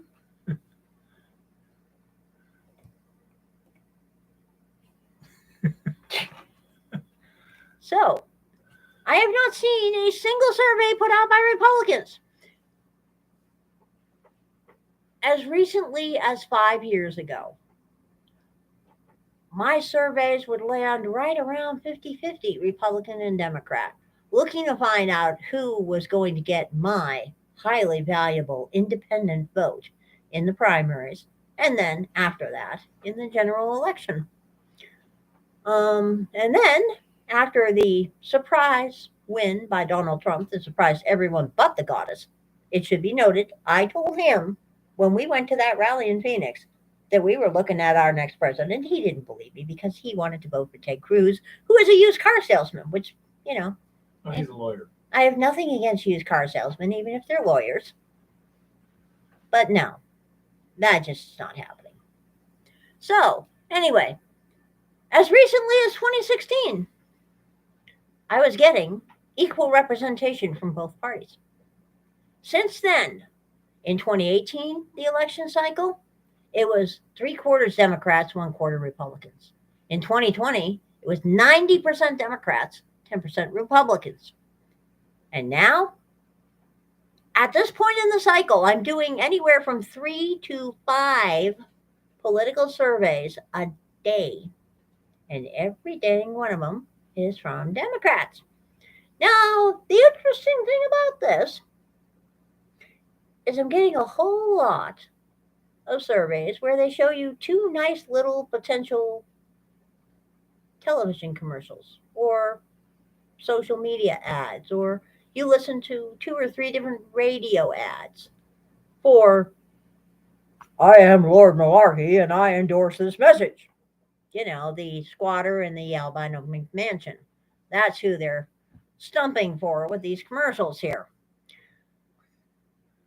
Now, in the past, early in the election cycle, as an independent, all the commercials I saw on both sides were very softball commercials. They were hearts and flowers and America the Beautiful playing in the background while people are having a picnic and talking about, you know, candidate X, the Democrat, represents true, strong American values, or candidate Y, the Republican, represents true, strong American values. And basically, they were so gentle and so innocuous that you could pretty much switch the party in there if you really wanted to. Okay? The commercials that I'm seeing right now are on a par with Brandon's red speech from like last year or the year before. And they're more divisive and scarier than Brandon's Valley Forge pronouncements of the other day. I was watching one that started out with them saying that the very first thing that Joseph Robinette Biden was discussing on the campaign trail was freedom, while Donald Trump had started his bid to resume his regime by going to Waco, Texas, to commemorate the bloody horrific actions of a fringe cult of people, the Branch Davidians. Yeah, there's Trump looking shrill and menacing and dictatorial with Waco burning in the background. And I'm like, isn't it a little bit early in the election cycle to be, yeah, right. Okay. Yeah. This is very, very disturbing. Then the next commercial I saw was talking about how Donald Trump was going to strip away every woman's right to choose whether to have a baby or not if he got back in the White House. It basically was laid out like The Handmaid's Tale. You saw a bunch of pictures of drably dressed, frightened women who looked like refugees from cults, okay, that were obviously being menaced by horrible pro-life Christo-fascist Republicans and Donald Trump, who were going to ensure that they spent their lives perpetually barefoot, perpetually pregnant, and perpetually in turn of the 19th century kitchens. They can sing It's good, Joe. very, very disturbing to see the level of fear porn that they're pushing in these political commercials in the first place. Especially this early in the cycle. If they're getting to this point when it's not September 15th, you gotta wonder what's going on. And I've been noticing something very interesting. I've been talking to a lot of people because the survey community, we all, even though you're not supposed to exchange little details, we keep the details veiled. Even though you say when you check off the little box that you ain't going to talk to anybody about what you saw, we do talk back and forth. And what's really interesting is more and more people in general are saying that they don't see any of the things that we see. Okay? Meaning, like, if I put a certain term into a search engine in the course of a survey, the search engine results that it gives me are going to be very different from the exact same term being used by a Democrat or the exact same term being used by somebody who says to the survey people, I'm a Republican, or somebody who says to the survey people, I'm a first-time voter. Very, very strange things are happening. It appears across social media that people. No, Joe, it's fine. What was the word that you used? Not sandboxed. Siloed. Siloed, yes.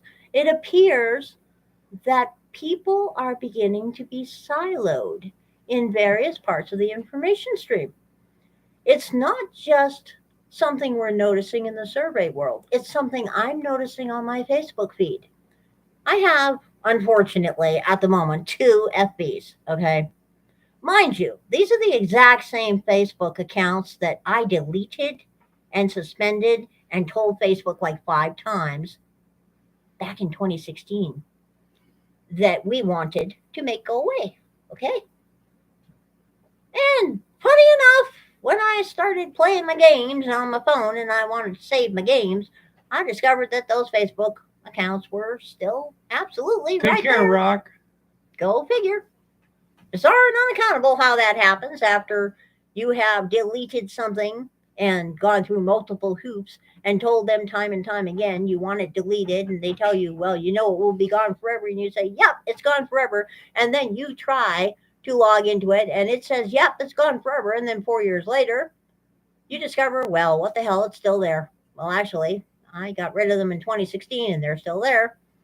Okay, so went back into those 2 Facebook accounts.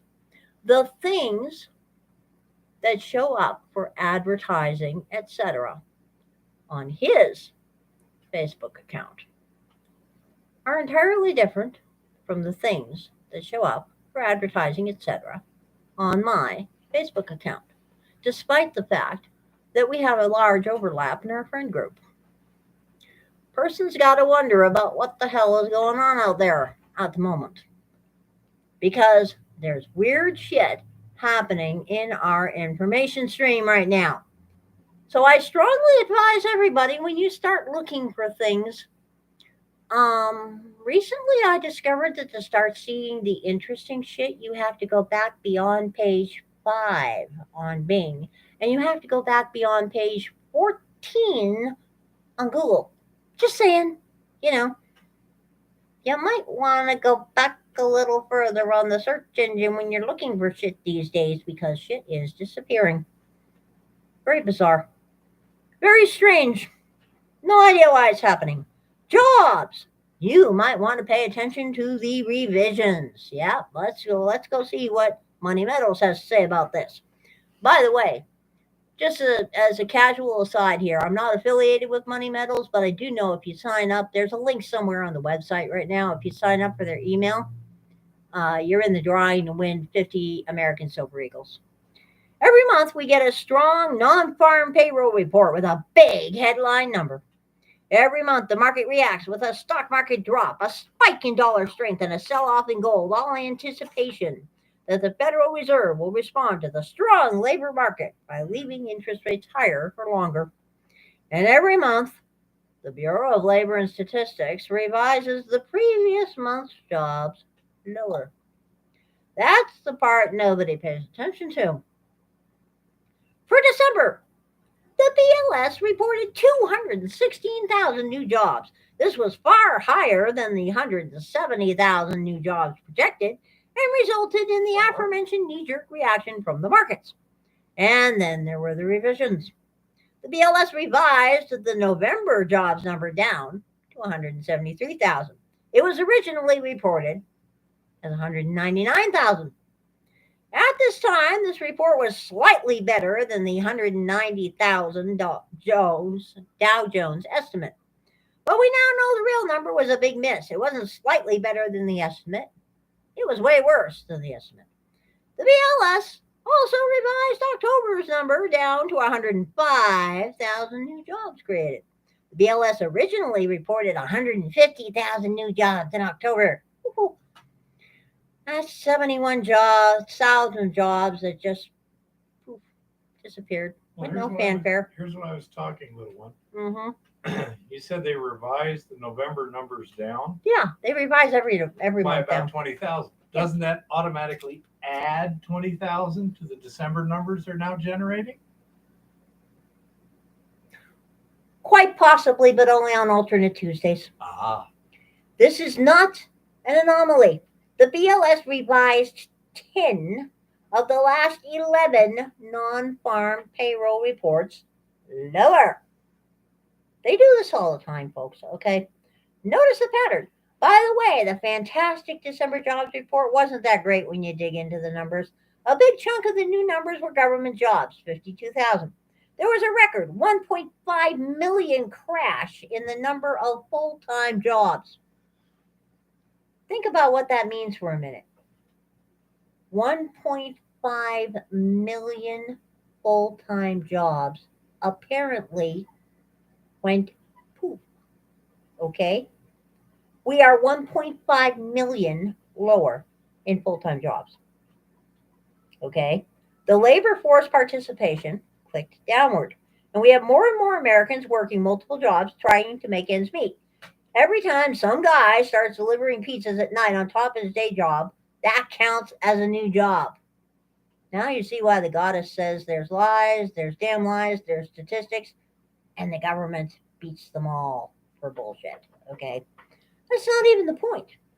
Even if we take the BLS numbers at face value and cheer because the economy created more jobs than projected, history tells us the agency will revise those numbers down next month, and there's a pretty darn good chance that a December beat will turn into a miss.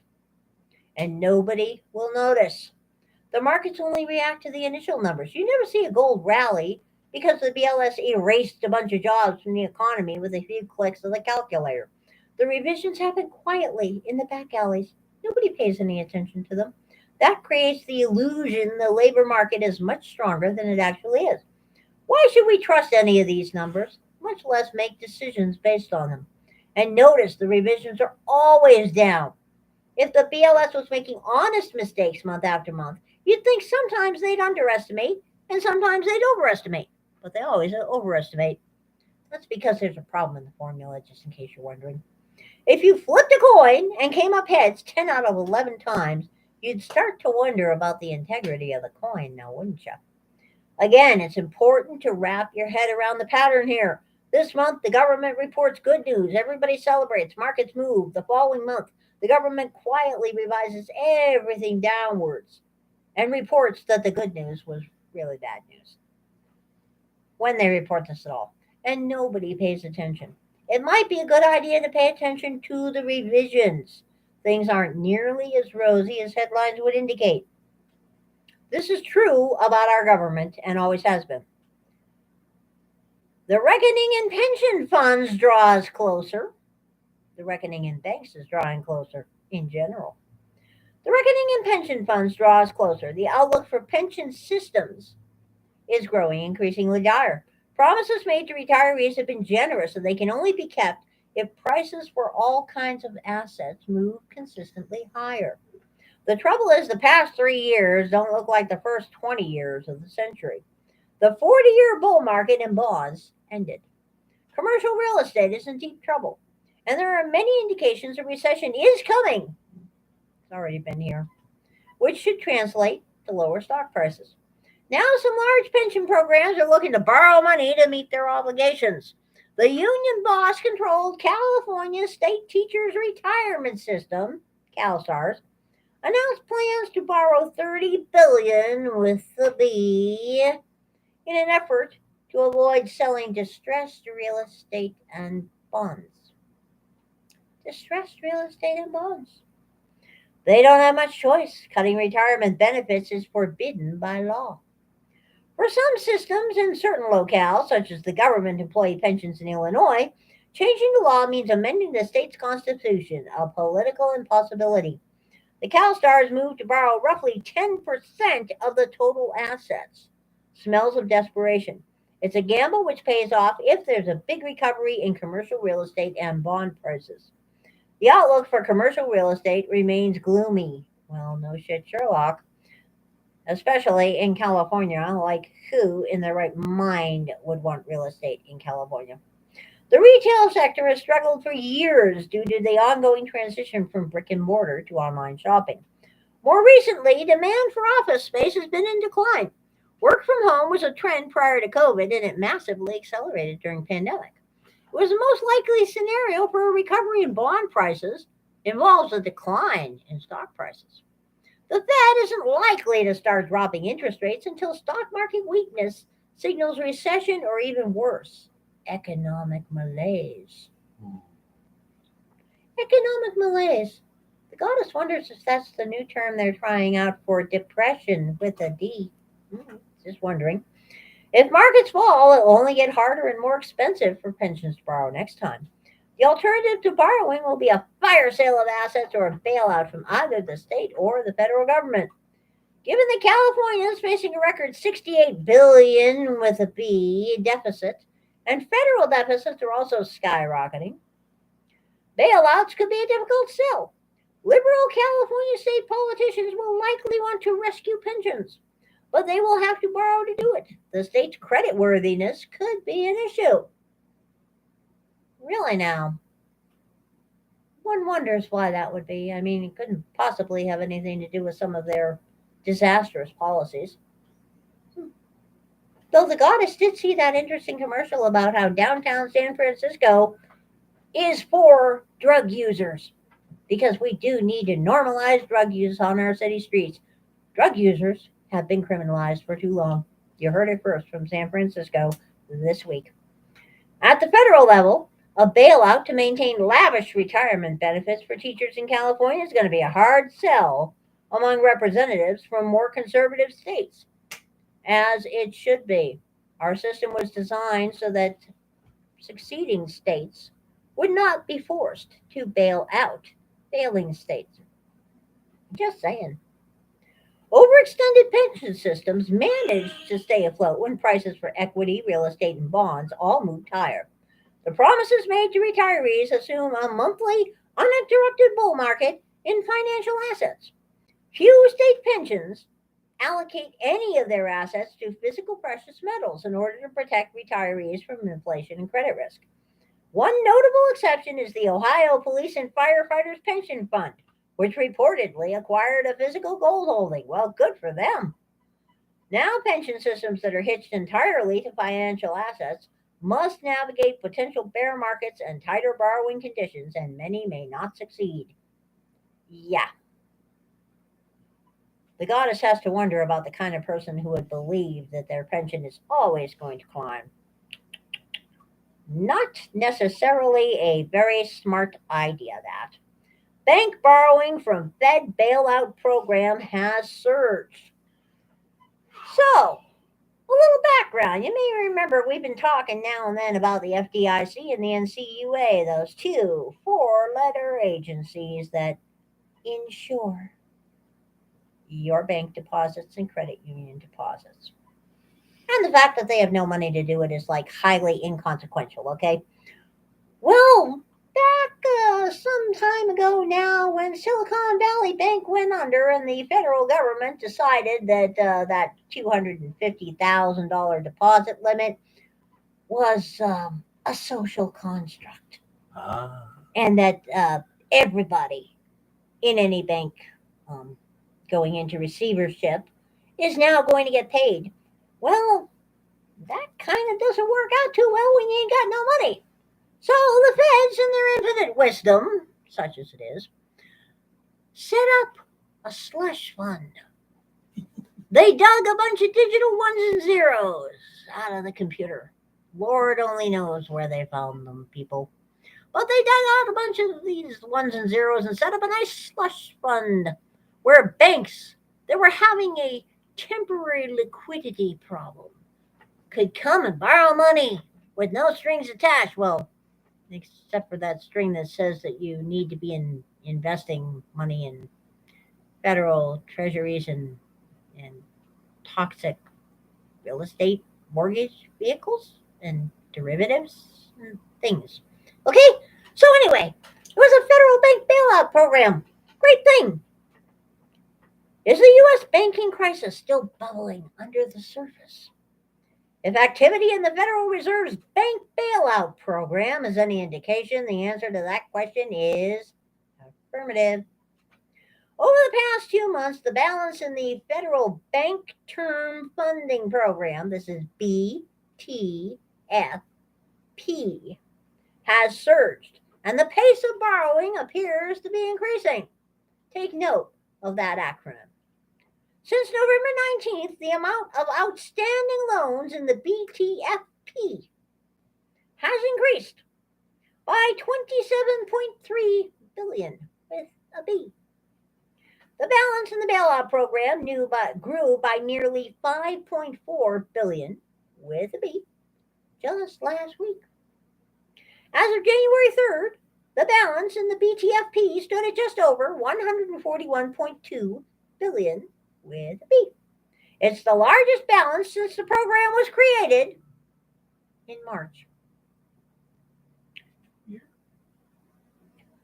March 2023, less than a year. Yeah, less than a year. Just so you know.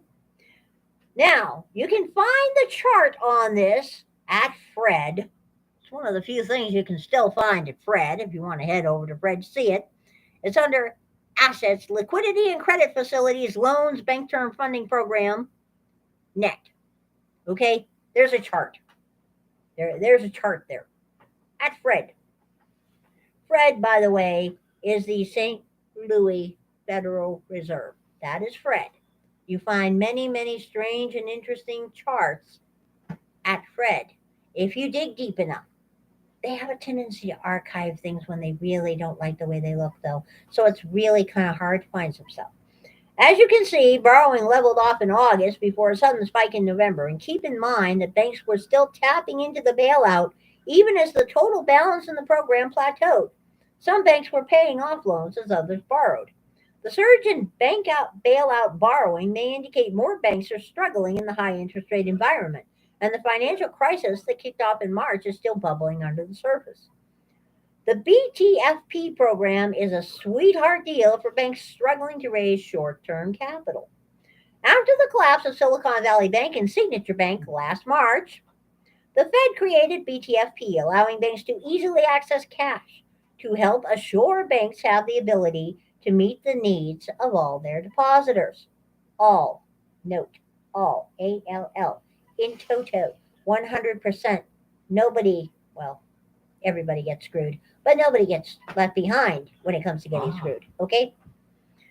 Through this lending facility, banks, savings associations, credit unions, and other eligible depository institutions can take out short-term loans up to 1 year using U.S. Treasuries, agency debt, and mortgage-backed securities and other qualifying assets as collateral. So yeah, let's unpack this, okay? Using U.S. Treasuries, which banks are pretty much forced at gunpoint to buy, and our debt. Agency debt, which is debt. Mortgage-backed securities, which are debt, with mortgage foreclosures going through the freaking roof. And other qualifying assets, all debt. Notice this. All the things they're calling assets here are debt. As collateral. In any sane system, collateral is an item or thing that has a net positive value. Like that, okay? Like if I want to borrow money from you and I say, well, I have an M1 Garand that is worth $900. If I let you hold my Garand, will you loan me $900? And so you look around and you discover that yes, you can indeed sell my Garand for $900. In fact, you might even be able to sell it for more. Don't touch my phone. You'll mess something up.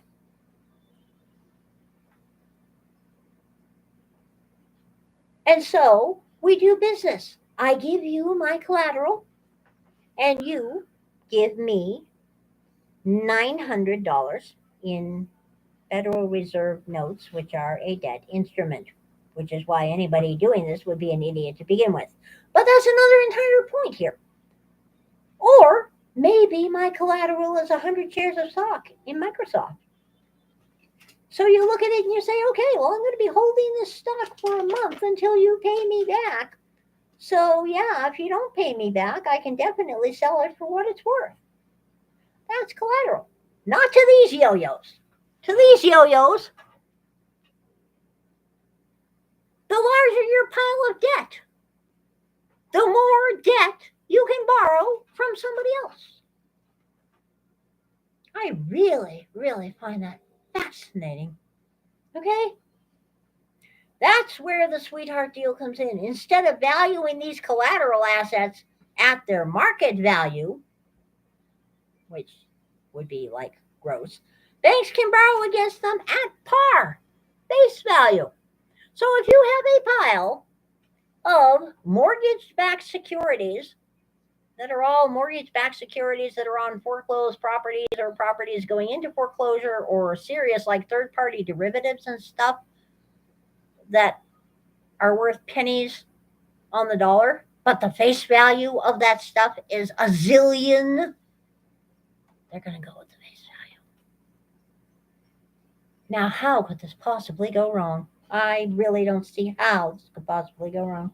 Since the Fed started raising interest rates, bond prices have dropped precipitously. The amount banks can borrow based on the current market value of their bond portfolios is much less than what they can borrow when the Fed values the collateral at par. It should also be noted that most of these banks are swimming in unrealized losses right now. A sea of red ink, okay? In other words, the BTFP allows banks to borrow more than they otherwise could due to the big drop in bond prices over the last year plus. According to the Federal Reserve statement, the BTFP will be an additional source of liquidity against high quality securities, eliminating an institution's need to quickly sell those securities in times of stress. Quickly selling securities in a time of stress is exactly what sank Silicon Valley Bank.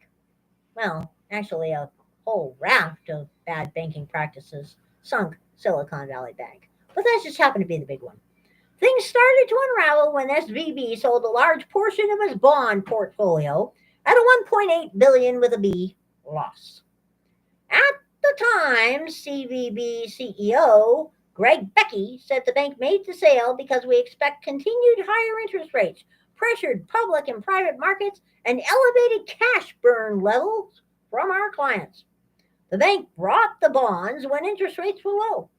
As a result, the bank's 21 billion with a B available for sale ABS bond portfolio was not yielding above the cash burn. Well, no shit, Sherlock.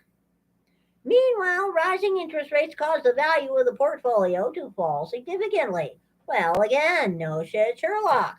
The plan was to sell the longer term, lower interest bonds and reinvest the money into shorter term duration bonds with a higher yield. Instead, the sale dented the bank's balance sheet and caused worried depositors to pull funds out of the bank. Well, no shit, Sherlock. The BTFP was put in place to give other banks an option to quickly raise capital against their bond portfolios without realizing big losses in an outright sale. It gives banks a way out, or at least the opportunity to kick the can down the road for a year. Instead of selling bonds that have dropped in value at a big loss, banks can go to the Fed and borrow money at the bond's face value. The question is, why are banks still tapping into this program nearly 10 months later? It could be that banks are simply taking advantage of the situation and availing themselves of relatively low interest rate loans with ultra loose collateral requirements. Now, that would not surprise the goddess in the least. Or it could be the banks are still struggling in a high interest rate environment. According to the FDCI, unrealized losses on securities climbed to 683.9 billion with a B in quarter three. That represents a 22.5% jump from the second quarter. Rising mortgage rates reduced the value of mortgage-backed securities and drove the increase. Banks face other problems as well. Loan losses were up 33.2% year on year in quarter three, and bank deposits contracted 4.8% during the first half of last year. Well, no shit, Sherlock. The BTFP bailout program allows banks to paper over these problems. In the first week of the BTFP, banks borrowed 11.9 billion with a B from the program, along with more than 300 billion with a B from the already established federal discount window. Don't even try to figure that one out. It is strictly, totally criminal, okay? The discount window requires banks to post collateral at face value, and loans come with a relatively high interest rate and must post collateral at a fair market value. While discount window borrowing surged in the weeks after the collapse of SVB and Signature Bank, the balances were quickly paid back down and discount window borrowing returned to normal levels. You would expect borrowing from a bailout program to slow down considerably once the crisis passed. But the banks never stopped tapping into BTFP, and borrowing suddenly accelerated in November. I wonder why. So is it possible the crisis hasn't passed? Really, no. It's important to note that 141 billion with a B in loans outstanding in the BTFP is insignificant in the context of 22.8 trillion with a T in assets held by commercial banks in the United States. We'll dig into that one in a few weeks here. The fact that banks are still tapping into a bailout program 10 months after the crisis doesn't necessarily mean the banking system's on the verge of collapse. But while bailout borrowing might not be a fire, there's at least smoke. It's entirely possible there are still problems in the banking system. Probable, actually, definitely. Bubbling under the surface. But they're out of sight and out of mind thanks to the Fed. Whether the mainstream realizes it or not, the Federal Reserve is breaking things in the economy with higher interest rates. The banking crisis last spring was the first sign of trouble, but certainly won't be the last. This is a predictable consequence of Fed raising interest rates to battle price inflation. Artificially low rates and easy money are the mother's milk of a bubble economy. With everybody from corporations, consumer, and the federal government buried in debt, this economy and the financial system simply can't function long term in a high interest rate environment. The banking crisis earlier this year was the first thing to break. Other things will follow. Okay? That's the gist of the important thing here. The banks are really not in good shape. And I don't know if you've taken a look at your local car lots lately. 6 months ago, well, a year ago now, almost, the Subaru down the street finally finished building their building. It had been like in limbo for a couple of years because COVID things were happening, you know. And when they finally finished building their building, a few little cars moved in. And then couple more cars moved in. And then cars were moving in at a slow, steady trickle. Older cars, very few brand new cars were moving in at a slow, steady trickle. About 6 months ago, the big brand new main lot was absolutely full. And inside, there were several cars being displayed, and still nobody was seen on the lot. And the second largest overflow lot was half full. Then 3 months ago, an empty lot on the other side, next to the gas station, started filling up with Subarus. So the other day we were driving by there and we were turning into the gas station. I took my usual car count and I'm like, oh, wait a minute, I'm either seeing double or things have gotten even worse. Not only is the entire main lot full of cars, including cars parked in strange, bizarre places where you normally would not park a car for sale because it would be inconvenient, but the big overflow lot across one side street is also full of cars, parked as tight as you can get them together, as in you have to back one out. You can barely open the door to get in it so you can back one out so that people can get in for a test drive. That's how close together they are. And the lot that's right next to the gas station is also full. So there we were, wandering around town and bebopping, and I was doing my window shopping everywhere. And every car lot in town is overflowing with vehicles. New vehicles, year-old vehicles, 2-year-old vehicles, all kinds of vehicles. The pawn shop that sells used cars, 3/4 of their large parking lot is now being taken up with cars and a couple of boats. Okay? There is a very, very large and getting larger surplus of cars. And ain't nobody shopping on those lots. I don't know a single person in the real world, and I don't know anybody online that has bought a new car in the last 6 months or a used car from a dealership in the last 6 months. I have seen cars that are perfectly reasonable vehicles at a reasonable price advertised on our local Craigslist that have been sitting there for months and they're still for sale and the price is still going down. So you might want to look around on YouTube. Where did you see that video about the cars? Well, anyway, if you might want to look around on YouTube because there's strange things going on in the car market. There's strange things going on in the housing market too. It's quite interesting.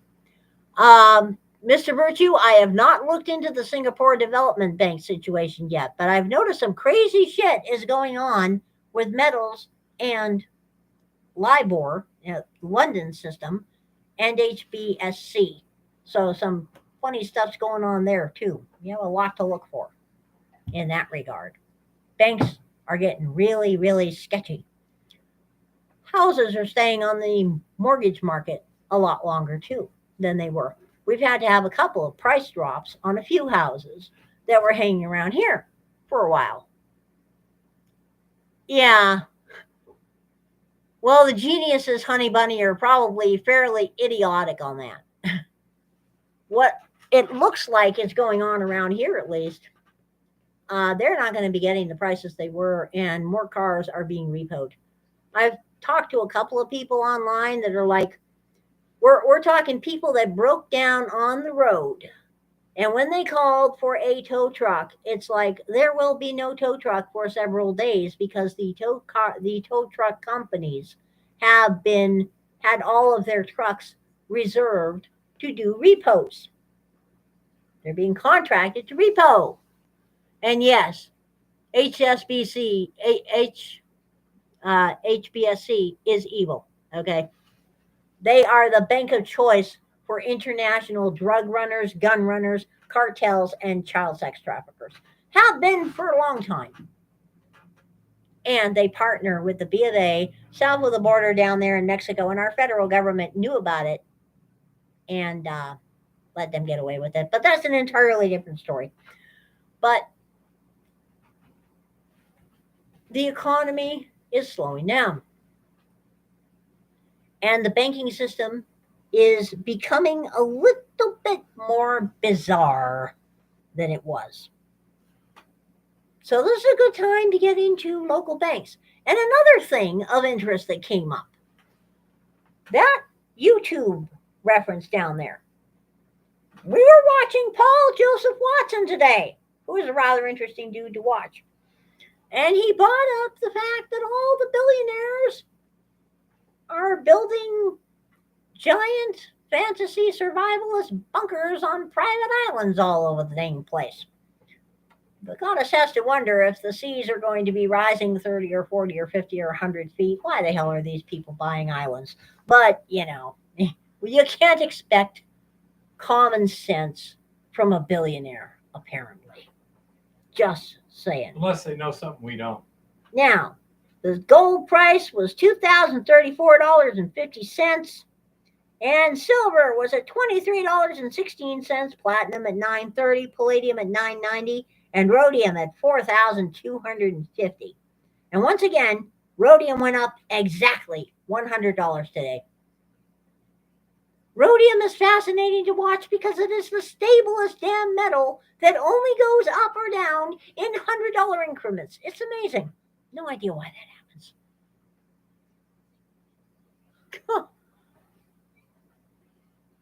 No idea why that happens. But premiums are coming down.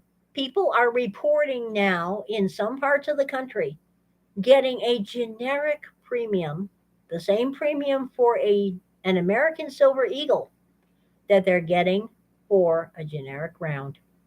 So yeah, premiums are beginning to come down in many areas. Things are beginning to open up in that regard. So this is a great time to inspect your local coin shops and see what's out there. And if any coin shows come around, I've seen some really fascinating deals come out of coin shows. A lot of people are like, yeah, look at the prices I got at this coin show here, there, or wherever. Premiums are coming down on silver. Premiums are actually rising a little bit on gold, which is another interesting fact right there. So you might want to check your premium status very carefully and keep in mind that Costco has now branched out in their sales of precious metal to members only, on their website only. You have to refresh up and really keep an eye out because they sell out in minutes to a half an hour. But their 1 ounce Pomp Suisse gold bars were like 2%, 1% over spot. And they were selling American Silver Eagles by the tube, limit 2 tubes, and they were getting them for $27.50 a coin. So yeah, very, very good. You know? Can you, are you free to elucidate what you expect to happen on that date, Mr. Virtue?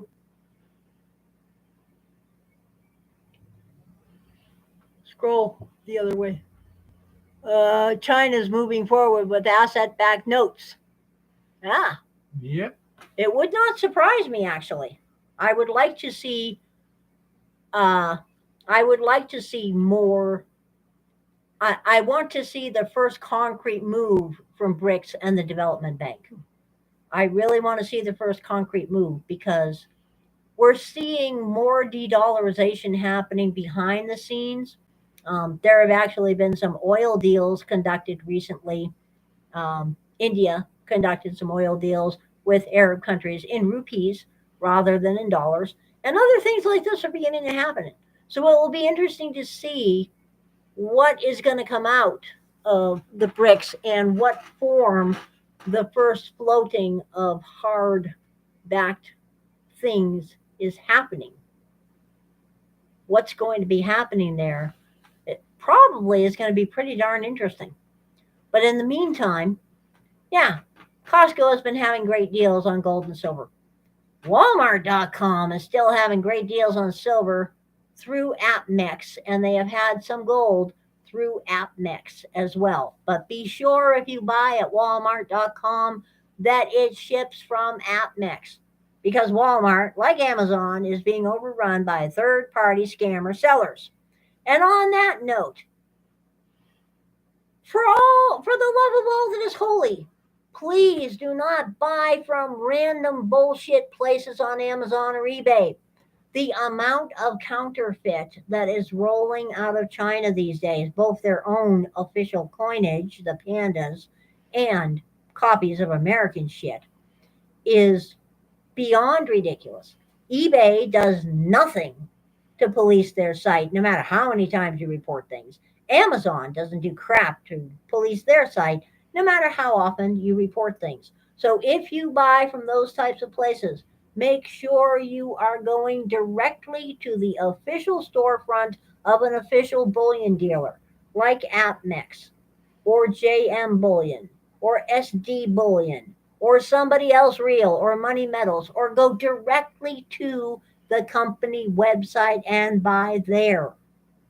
Especially if you access it directly through the company website. Yeah, because the amount of fake stuff that is going around right now is extreme and ridiculous, and almost none of it is gold. Most of the fake stuff that's out there is silver. Most of the fake stuff that's out there is American Silver Eagles, dated between about 19, like 1995 and 2021 or thereabouts. Though I have seen a couple of counterfeit 2023 Silver Eagles. And I have seen a couple of counterfeit modern Morgans and modern peace dollars.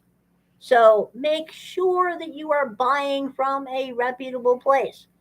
And when it comes to your local coin shop, they should be perfectly happy to put it on their Sigma machine right in front of you so that you can see that it's real. They should be very happy to do that for you. I trust mine very well because mine are reputable people. But you never know anymore, okay? Some places don't test. Some places the counterfeits are showing up in local coin shops a lot of times because a local coin shop will buy a deal online of 2,000 random generic ounces. And buried amongst those 2,000 ounces in tubes, there'll be 10 or 15 fake buffaloes. They're just randomly scattered in there. Or they'll buy 2,000 random American Silver Eagles. Or they'll buy 500. They'll buy a monster box of American Silver Eagles that are supposedly sealed in mint tubes. A lot of the counterfeits are now showing up properly packaged. So, and they're not going to check every single tube. You're a big coin shop, you're getting in that monster box and all the seals look like they're right. Are you going to check every coin? Some people don't. Nowadays, you have to. People in the silver world are starting to get burned. So be very careful. But that said, this is a fantastic time to go out and buy some silver and some gold and bring it home. Because if you don't hold it, you don't own it.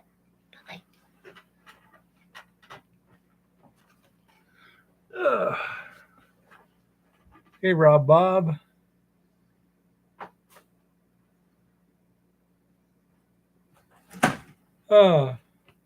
Anyhow, on a lighter note, I saw something really funny today. There's a guy who has a YouTube channel called Auto Expert John Cadogan is how he pronounced it. I pronounce it Cadogan. But anyhow, he was talking about electric cars, which is one of his favorite gripes and everything. And I forgot exactly what the context was, but he says, if you believe that, I double dead dingo dong dare you. And I just thought that was pretty hilarious. I never heard that one before, but it sounded really funny. Let's see, what else? With respect to Eva's comments on the information stream being siloed, and basically divided, and so you only hear what they want you to hear, and that is, if you think it's important and you want other people to see it, don't be afraid to send links and stuff like that. I've been doing that recently with some of the issues that I've seen, etc.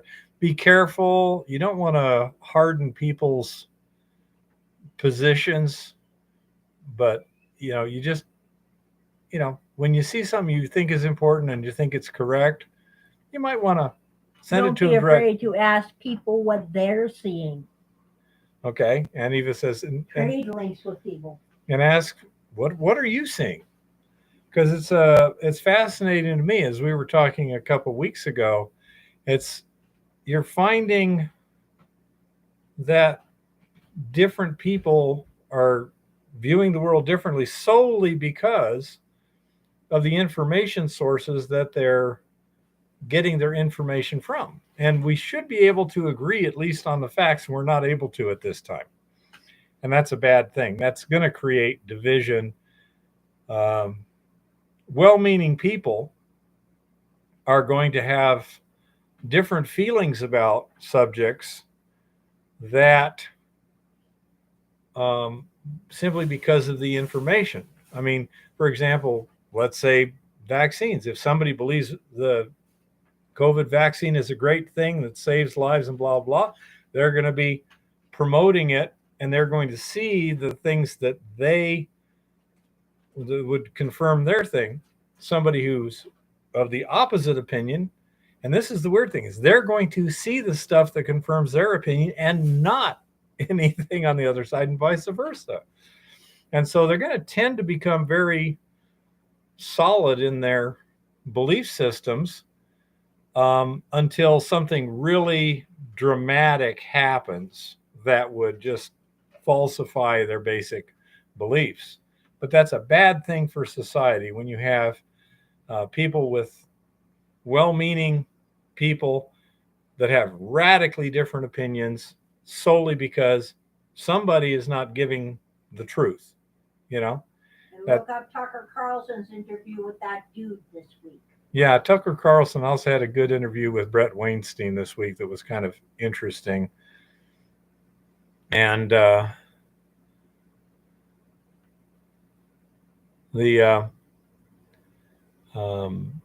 when Tucker asked him, what do you think the consequences of saying what you're saying is going to be to you? And Brett Weinstein said, well, I came to a conclusion a long time ago. There's things a lot worse than death. Say I think that it's a very, very serious situation. I hope I'm wrong. I don't think I'm wrong. Again, my field of endeavors means that you need to be able to read people's behavior reasonably well. Just like Mr. Virtue reads markets and charts and things like that. That's his focus. And so he gets very good at it. And I'm sure, Mr. Virtue, that there's times you look at a chart and you look at the PR and you go, no, those two do not match. Not at all. And then you have to decide which one are you going to believe, but you can't believe both. And say everyone's just got to keep their eyes open, diversify your information stream, compare with other people. And another thing that I found too, if you have a disagreement with someone, instead of getting into an argument and trying to, I saw that someone made a commercial portraying Trump as being chosen from God. Trump posted this on social. What do you think of that? I'd have to research it a little bit more. I saw that one. It was actually made by the Trump campaign, sort of. Eva says it was kind of from the Trump campaign. We are in a situation where it would not surprise me if there is such a thing as divine intervention into human affairs. It would not surprise me if someone doesn't feel, yeah, God chose me for this moment, whether it be General Patton, I believe or whatever. That Tucker was talking to said basically that. I'm not sure. I don't recall what Brett Weinstein considering that said. Biden was just saying the other day that Trump was literally quoting Hitler. You may be correct, Joe Biden. I do not know. I don't understand the rules of the existential. Okay. Well, possibly Joe Biden. On the other hand, it could be the opposite, the antichrist stuff too. Because if someone was chosen by God, like say David, King David, according to the Bible, to fight Goliath, and he was do it. But I was reading a book recently by the My Pillow guy, and it was interesting to see. It was given to you. Yeah, it was given to me, but it was interesting to see how, according to him, and of course I can't verify that he had some extraordinarily oddball coincidences happen that would directly indicate divine intervention, saying, I want you to do something, do this, I haven't had anything like that happen to me. I would think statistically that when you have something like that happen to you, you're most likely wrong. Okay. But if it's an objective thing, say you had, as in the case of the My Pillow guy, Mike Lindell, 3 strangers call you in 2 days, all giving you the exact same message and saying, I was praying and God told me to tell you this. All of them complete strangers. And the last one even saying, I don't believe in God, but he told me to tell you this. If that is a correct recounting of an actual event, I would say the Occam's razor answer to that would be, well, it seems God wants him to do something and is giving him a message. Now, from a statistical standpoint, it's more likely he's lying. Okay. I can't tell. Okay. I cannot tell.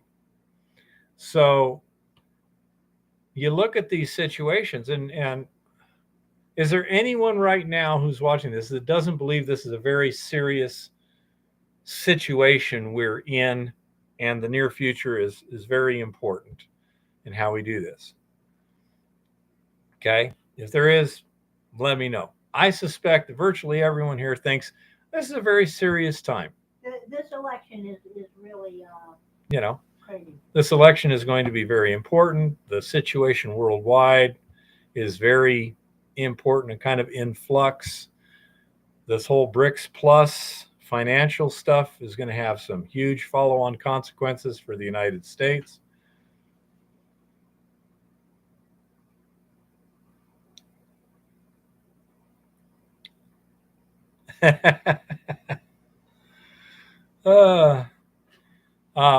That appears to be the case. I'm concerned for his safety, because the more they try and hinder him, and the more he overcomes that, the more desperate they're likely to get. Somebody, that's for sure.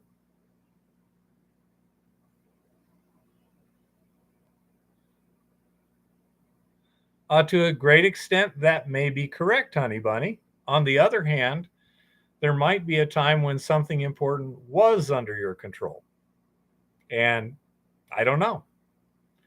I believe that nothing I have done to this point has been really, really important. Okay. But yeah, I agree with you, Honey Bunny. And I also agree with you, Joe Biden. Okay. I'm just, as I say, of the opinion, it's very critical times, and we each have to do what we honestly believe is the right thing. And I believe right now the right thing for me to do is pretty much kind of lay low, take care of myself, take care of Eva, keep my eyes open, and something may happen where ding, you won. Now you do this. As a general rule, according to the research that I've done on these things, kind of informal over the years, people who are picked by God to do things generally don't have a good time. Okay. Of course, Honey Bunny.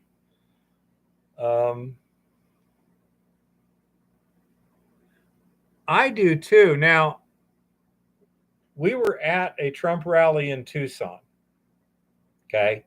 We've actually been to 3 Trump rallies. 2 were in Tucson, 1 at the airport, 1 at the convention center. It was the first one. It was like his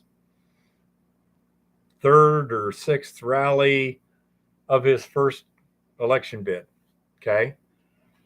And first of all, I'm not sure how 40 Black Lives Matters protesters with signs and stuff managed to make it through the TSA security to get in there. Okay. When it says no signs, banners, or anything like that. When we got in, we were given stuff from the campaign. You notice people behind Trump always have, the same stuff. Well, we were behind the stage about 10 rows up. And Black Lives Matter came in. They were coming down the aisle, and they were making noise and stuff, and coming, and me and Ryan and a couple other guys just stood right in the aisle. We're just like, you're not getting any closer to the stage. You touch us, and then we're going to have fun. Rabble rouser tried to get you to take a swing at him. Oh yeah, and they were doing everything they could to provoke us. Very obvious and not very skillful, in my opinion. The guy up in Phoenix, now he was good. They had the usual counter protesters. The one I liked was the guy who was dressed as the devil with Satan for Trump sign. Now that had a little bit of thought behind it. I gotta love somebody with an imagination. Everyone else is just routine, catcalls, hurling insults, things like that. But Satan for Trump, that was something. Well, the guy in Tucson that was making a big deal about you being a boomer with eyes going in different With directions. he You were like calling me "Hell yeah." cross-eyed. It was funny because again, he was trying to provoke. One of the guys standing in the aisle. He was calling him a faggot, things like this, and it was just, I say, deliberately trying to provoke. But I was videotaping constantly. I mean, I did not turn off the video camera because I was expecting a high probability of trouble. And once the trouble was on, it was going to get ugly because you had 40 of them and 4,000 of us. And it wasn't going to be pretty. And I wanted to make sure they knew who started it.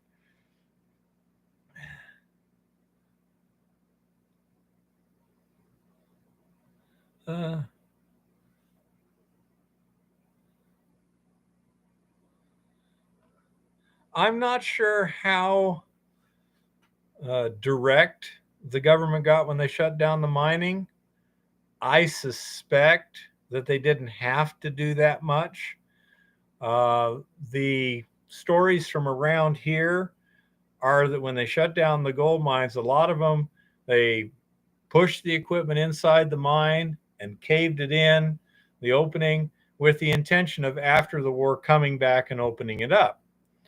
Well, in a significant number of cases, that never happened, either because it got killed, got something else, whatever. So there is the omnipresent legends here about a significant number of old mines that are sealed up, okay, because of that. My suspicion is, with nobody allowed to sell gold, with nobody allowed to gold mine and this, that, and the other, and with the strong patriotic sentiment at the time, if you were breaking the rules like that, you probably would have got turned in, and then you could be thrown in jail, or most likely, do you want to go to jail or do you want to volunteer for the armed services? In a case like that, that probably would have been your choice.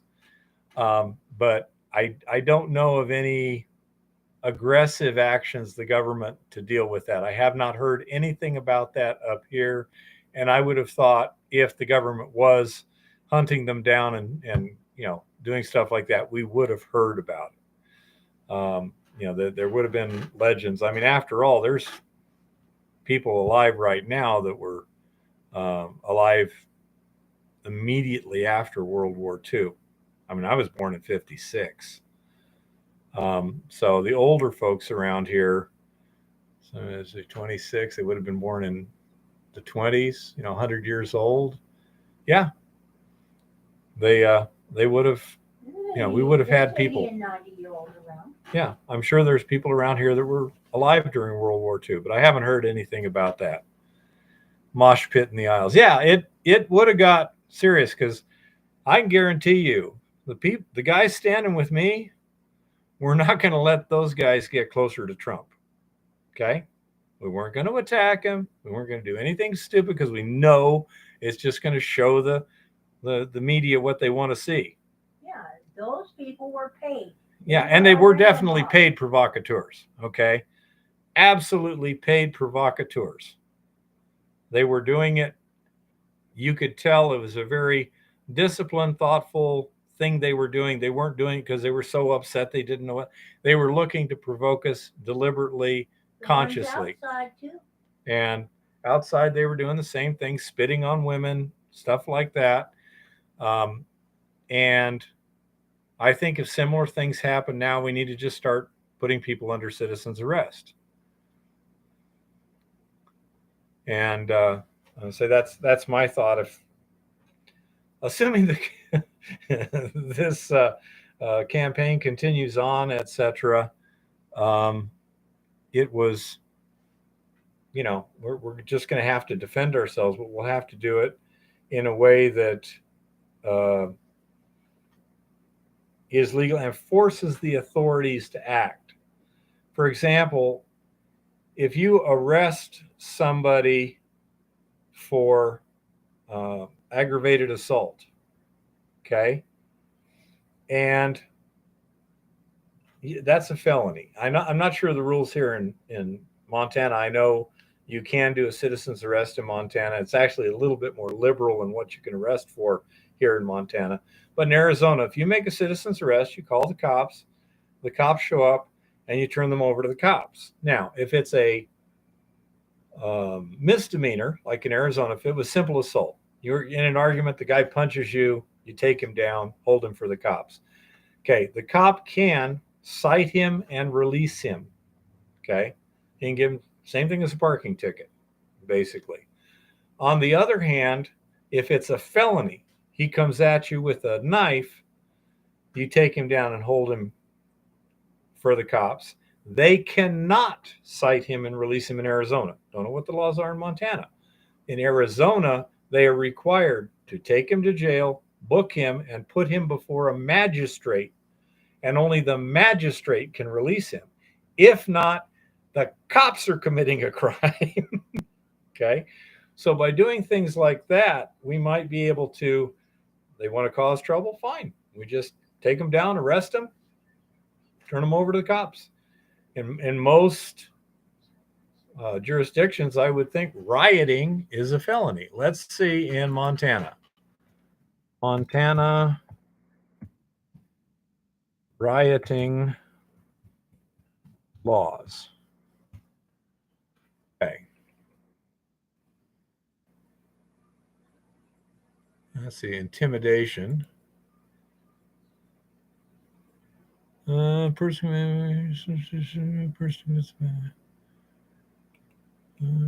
so that's intimidation. No. Let's try rioting.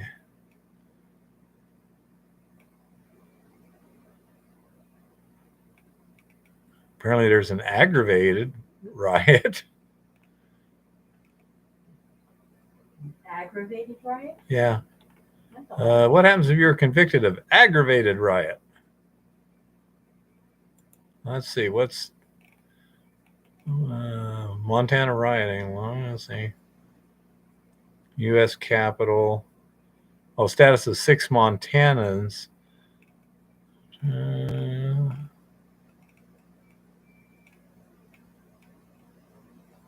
Apparently there was some Montanans. Why is it so hard to just get a goddamn thing to simply answer a simple questioning?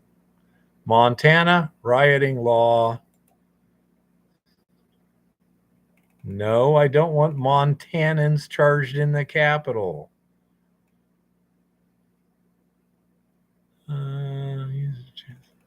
Election law. No. Interesting things turning up, huh? Montana laws. Try that. Montana statutes. Okay, let's see if I can do a search thing. And so we got a search bar anywhere? Don't see it. MCA. Boy, it'd be kind of look up bills. No. Look up legislators. Watch meetings. No. View the Montana. Let's see. Montana Code annotated. Of course, it's not in alphabetical order. Crimes? Title 45, crimes. Justifiable use of force, inchoate offenses? Crimes against persons, crime against property. Okay, I'll go offenses against persons. Homicide, assault and related offenses, kidnapping, robbery, sexual crimes, human trafficking. Okay, let's try assault and related offenses. Intimidation, mistreating, negligent assault, partner, family member assault, criminal endangerment, assault on a peace officer, assault with a bodily fluid. There's a lot of flexibility there. Let's see. Surreptitious observation of recording, place of residence. Let's see. Aggravated assault, intimidation. Well, let's try aggravated assault. Person who commits if the person purposely or knowingly causes serious bodily injury, purposely knowingly causes reasonable apprehension of serious bodily injury or death. Of course, that's a felony because it always is. Anyhow, anyone out there better than me? What is the Montana law on rioting?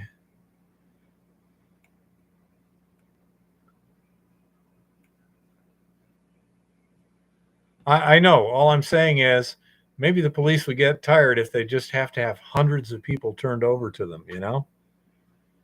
I would agree with that, Joe Biden, at least in a Democrat jurisdiction.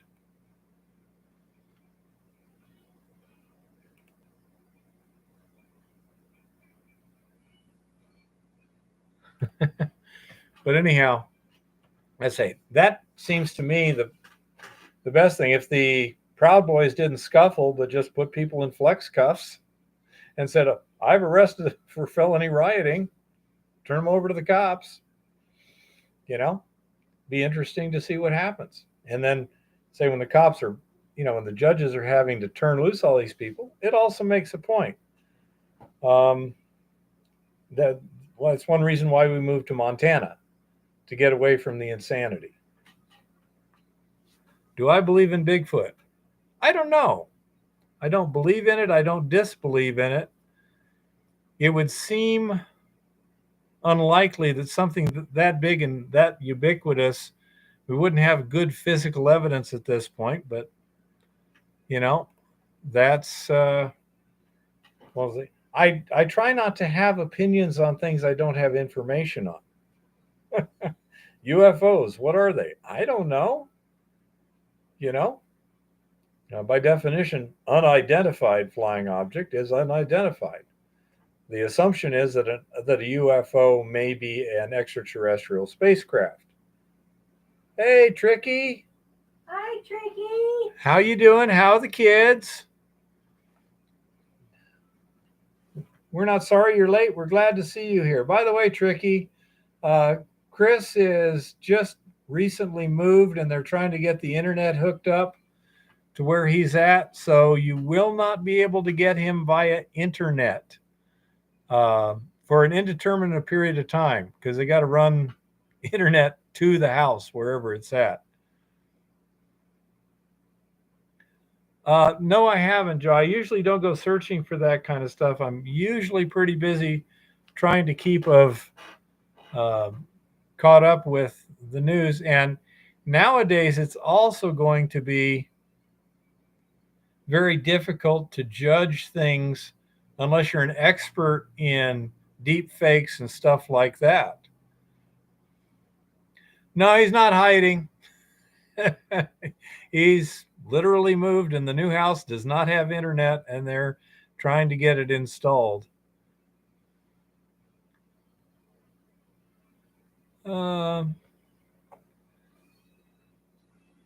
It's possible, Joe, but the best I can say is it looks quite realistic. I can look at a lot of movies and say that now too. The important thing is if there's a Bigfoot, what are the consequences of that? If there are aliens, what are the consequences? These sort of things. I saw a guy once make a fairly well-reasoned case that, why are aliens doing all this? Wouldn't it make more sense for, say, discarnate entities to be doing these sort of things? It certainly wouldn't be beyond their capability if there are such things. Eva certainly believes in discarnate entities. Yeah, I'd say, but I mean, not only have we never seen one, nobody's ever come upon a dead one that we've found out about or gotten a significant sample of hair that's been demonstrated to be something unidentified. So I just don't know. I would think with all the people there are out there and stuff like this, discarnate entities, demons, ghosts, things like that. Ghosts. You know, uh, something that has some sort of consciousness but no physical form. Okay, ghosts. What would those be? Angels, demons.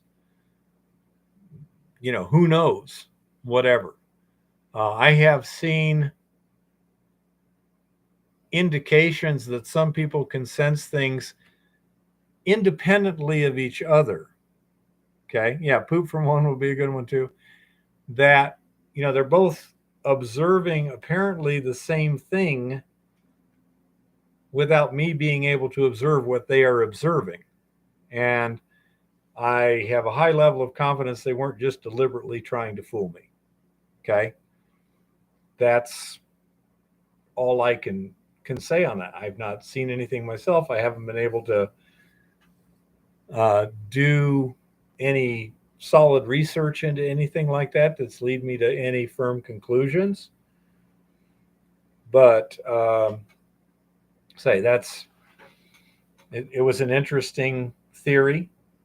Um, why would aliens, presumably interstellar travelers, okay, why would somebody who can travel over interstellar distances want to play the sort of games that apparently are being done? I mean, the alien abduction stuff and everything. Yeah, I know, Tricky. Big shoes. There's some kind of glass that lets you see people's aura and possibly demons. Have I heard of that? There's also Kirlian photography that photographs auras. Yeah. And Kirlian photography, maybe. I don't know. I say there's lots of interesting things. I'd love to have the money and the time to just investigate stuff. I like the ancient architecture uses massive stones that are very well fit together. I'd love to look at that firsthand. And well, of course you can't actually take a knife. How hard is this, et cetera, et cetera. But yeah, there's lots of very interesting things out there. But life is so complex. Things are so gigantic in nature. I mean, I can't comprehend the sun, as an object. I can say, yeah, there's a sun thing over there. I can see it. But I do too. I also like it when the authorities follow the law.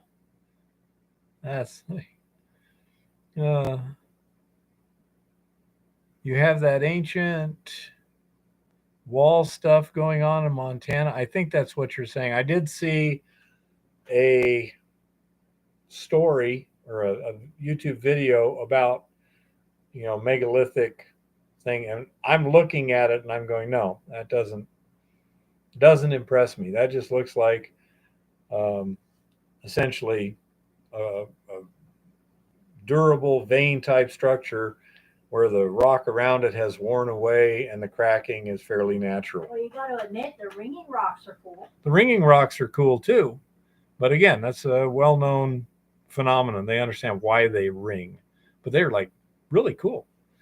But I say, when you have buildings, you got four corners and doorways and stuff like that, it's clearly artificial, as opposed to a wall, which again, I've looked at a lot of geology and I'm looking at that and going, that could easily be natural. I'd have to physically examine it myself, but I didn't see anything that struck me as unusual. No, the Devil's Tower is not a tree stump. I believe it's a core of a volcano, but even then, I don't know. We have similar stuff to that in Arizona, where there's a lot of cores of ancient volcanoes. Devil's Tower is cool. Castle Dome, Picacho Peak. Used to work near Picacho Peak. There's another Picacho peak. You know, I say, when you look at stuff on an individual level, you can tell things a lot of times fairly easily.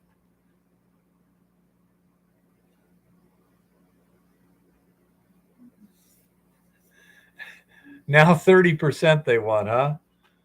Dude, you just be careful. That's all we worry about. We love to visit you 30%. and the bit and the kids too. You know? He's lucky if it doesn't get to the point where they tell him we'll let you keep 30%. Yeah. I don't know. He says, "Don't worry, Keith. In a few weeks, you will have time and money. We're now in touch with the National Museum in order to do this in a legit way. Tax is now 30%. You watch, the tax will end up being 70 or 80%. So, as I say, to us, the important thing is that you are safe, that the babies still have their daddy, and that everyone. And if you run into a very that's tiny treasure fossil pearl that you could like put in a box. Yeah, if you can find a big pearl, you would love to see one of those. But anyhow.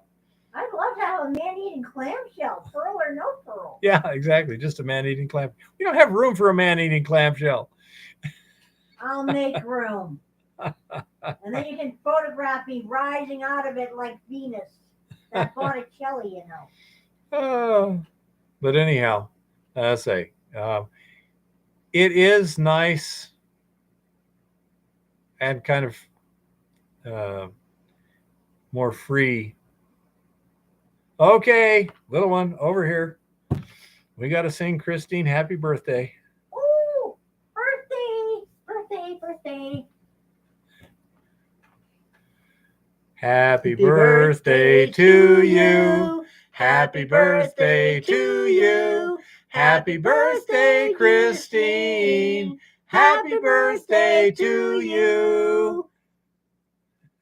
Ooh, birthday girl, yay.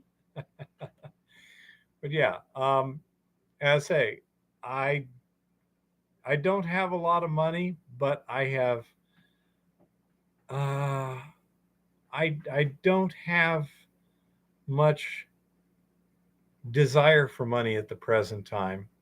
I got desire for things to do stuff with. But I have a desire for yarn, you're welcome, and Tricky. Cool rocks and crystals. But it gives you a lot of freedom. You know, when you have a bunch of stuff, it can control you as much as you control it. So it gives us a lot more freedom. It reduces the stress levels.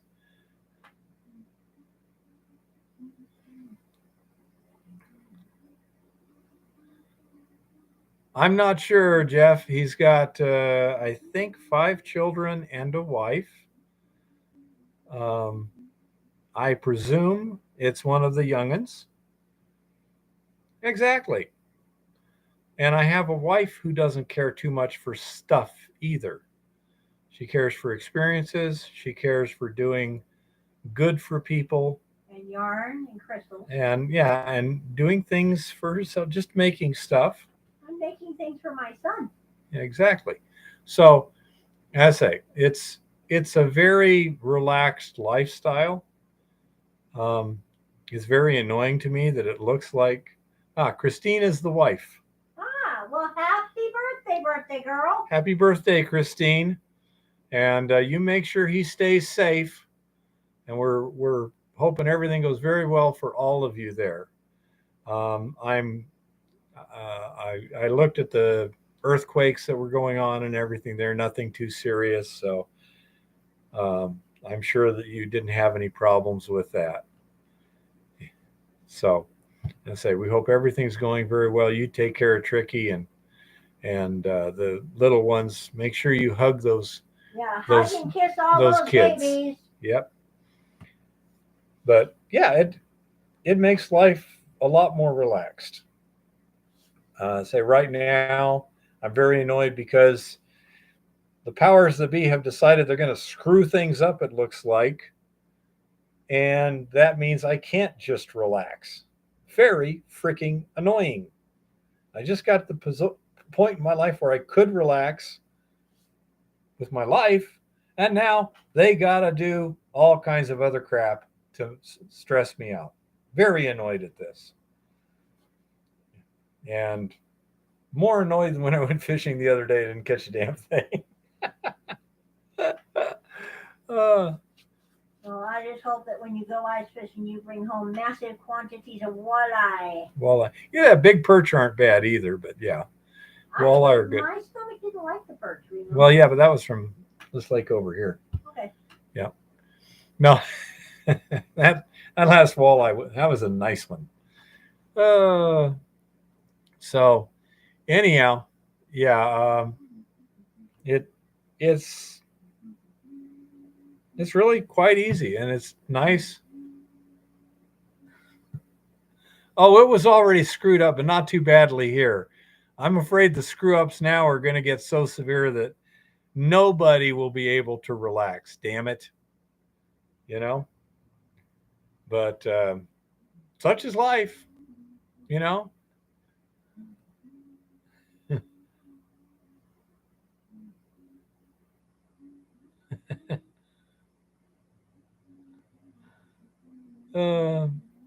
I'm sorry. I don't think the people who run the dam would have been very thrilled with the dynamite issue, honey bunny. It's it's not a low traffic area. That messes up the meat. Well, it's not only that, but the water's way too cold for swimming, and I didn't have a boat. So how am I going to collect the fish? You know? Besides, dynamite messes up the meat. That's just silly. Now, on the other hand, if I took some wires and a transformer and a battery, we might be able to do something. Yeah, honey bunny, I just get the feeling it's going to be a little more universal. You know, more like living in Europe during World War II.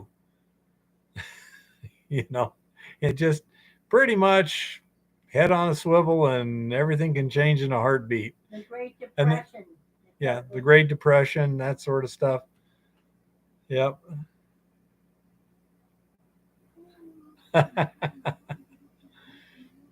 Yeah. Pre-cooked long nets.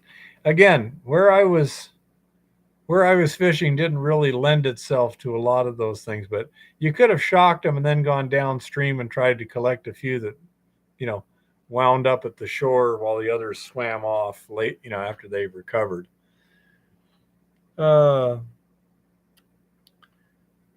Anyhow, so yep. And ubiquity, I think, honey bunny. Scuba. Lars, there wasn't much current there right then, but that water is cold right now.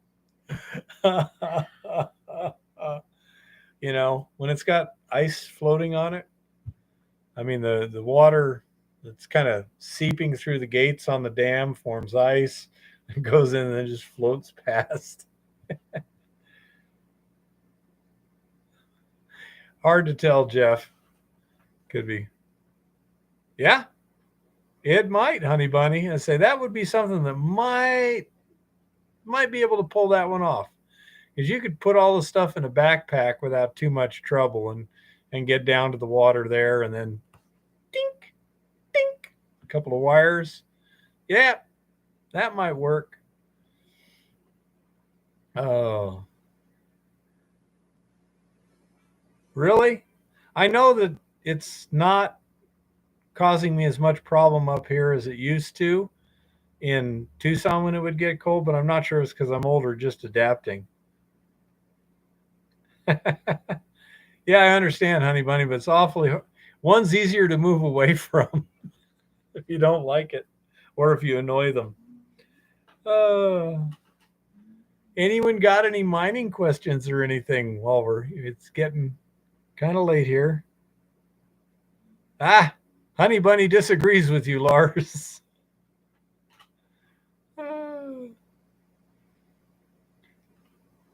Oh, I don't know. But we can.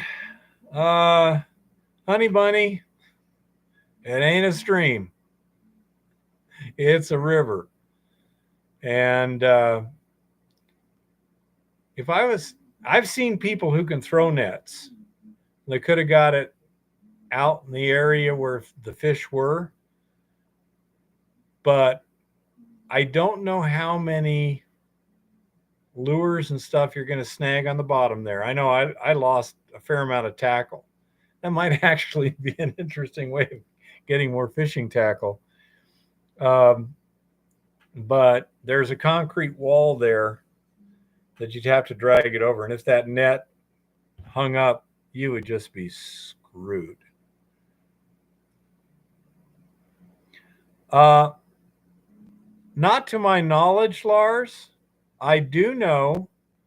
Let me get a thing here. Show and tell.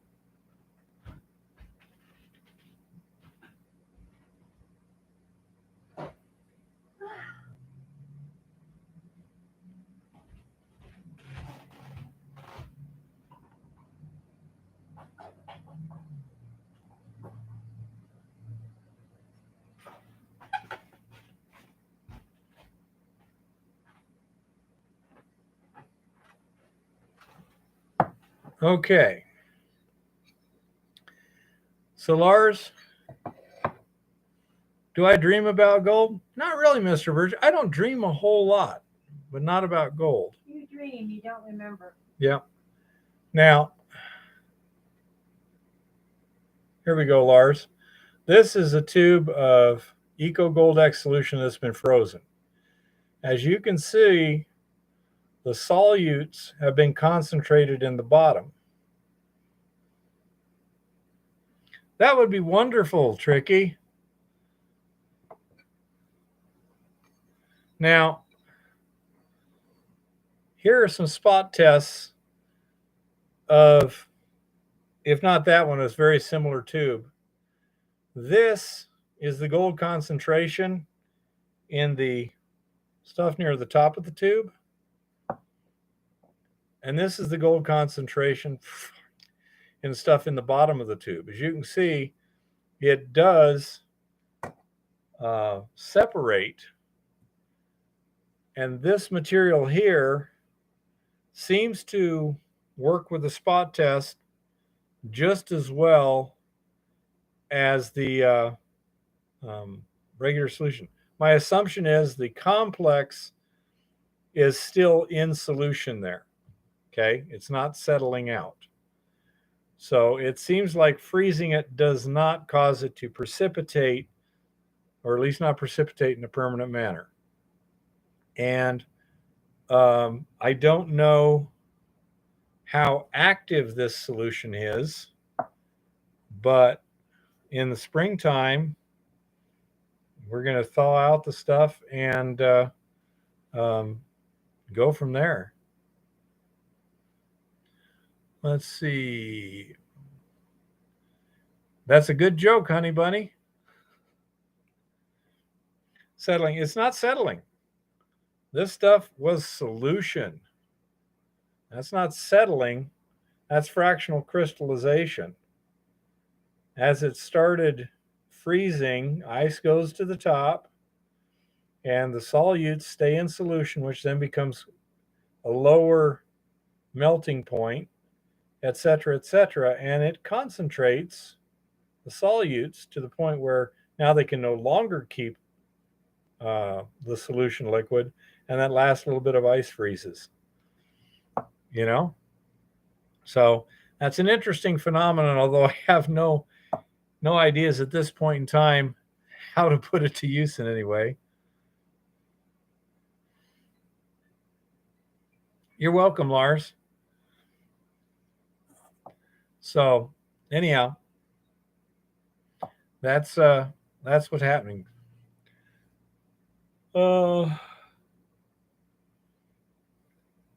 Process, you could call it that, fractional crystallization.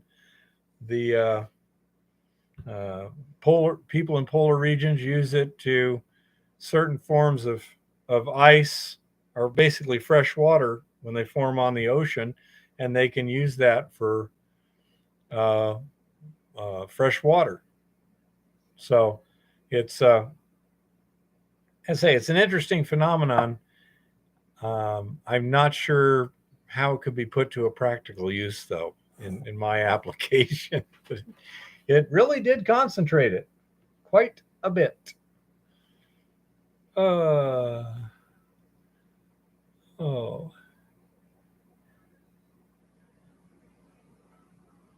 let's see. It could be. Yep. Does your chewing gum lose its? I don't put it on the bedpost overnight. Uh, I swallow it. my taste buds are so insensitive that I'll start chewing one piece of gum, and then I'll keep it in my mouth and take another piece of gum and start tearing it in little pieces and feed it in there to keep the the taste concentration suitable. Finally, I'll have so much gum in my mouth it'll be hard to chew, and then I'll spit it out and get some more. Oh.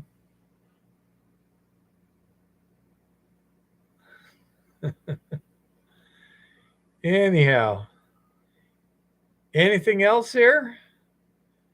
It's been over 3 hours, so I probably need to take a rest here. If you had,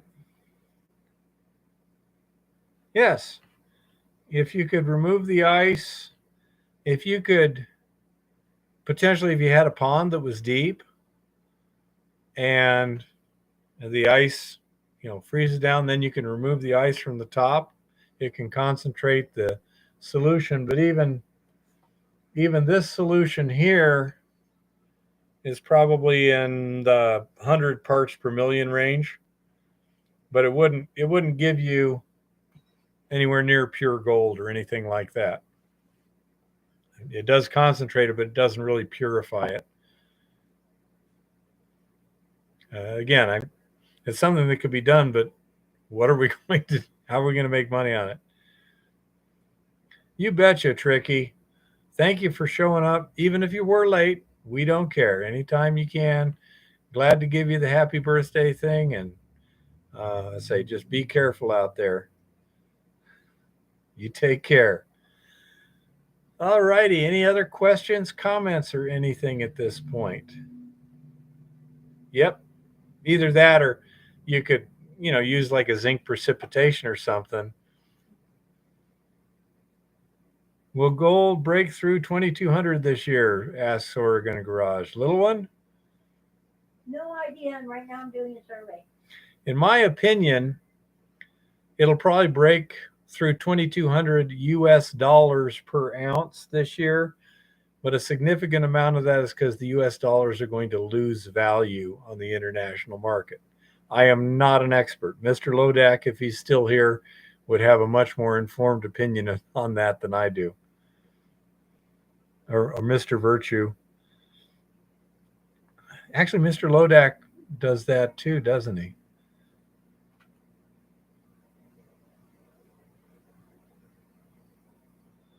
You can just put it in the freezer and skim the ice, honey bunny.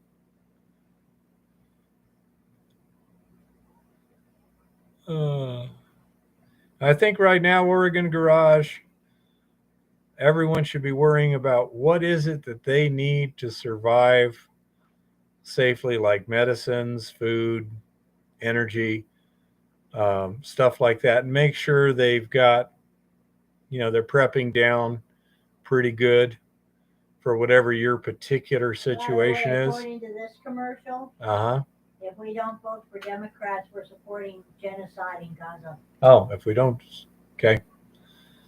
Yep.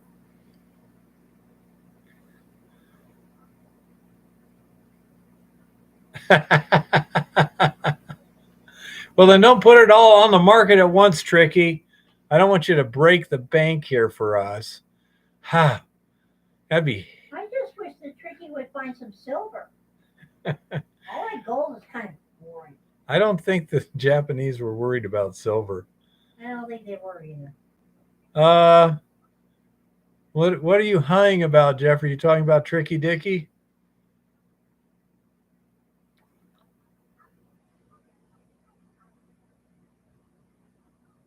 Well, you could insulate the sides and bottom, honey bunny. He says there's silver there too. Okay, now you got her attention, Tricky. Yeah, okay. No, Eva's reading. She does surveys and stuff where they basically have her look at commercials and things like that, and then she rates them. And as such, she gets to see stuff that you may or may not see in a few months.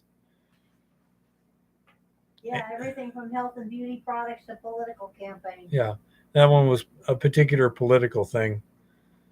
So I said that's. Yeah, that one was a different slant. What do we have to show you to get you to vote for Democrats instead of a Republican? That's not bad. That's a little more subtle than, they're all going to kill you. Yeah, well, the two ads they showed me, one said, if you don't vote for Democrats, you support genocide in Gaza. Yeah. And the other one said, if you don't vote for Democrats, you support pedophiles. If you don't vote for Democrats, you support pedophiles. Huh? Wait a minute. That doesn't sound right. So they're equating Republicans with pedophilia. I think they should be careful bringing up pedophilia. Apparently, Republicans in this instance were genocidal maniacs and pedophiles. Okay. So, yeah. Yeah. There is that. You say it's kind of weird. Anyhow, okay. Well, I think we've probably done it for the for today. And I say I'm having a good life here. Things are kind of chilly right now, 21 degrees Fahrenheit, but it'll get colder in the next few days. At least you don't have to worry about that, Tricky. Although I imagine you'd like it a little cooler. Yeah. That tends to be my opinion too, honey bunny, but it's amazing to watch the information stream now and see who's claiming what and why and who's pointing fingers at whom for what and just going, huh? Wow. You sure you're not looking in a mirror? All righty. Well, until next week, folks, thank you all. And do you want to take the lead out, honey bunny? There you go. You got it. Happy prospecting and keep it safe out there. Good night, everybody. End stream.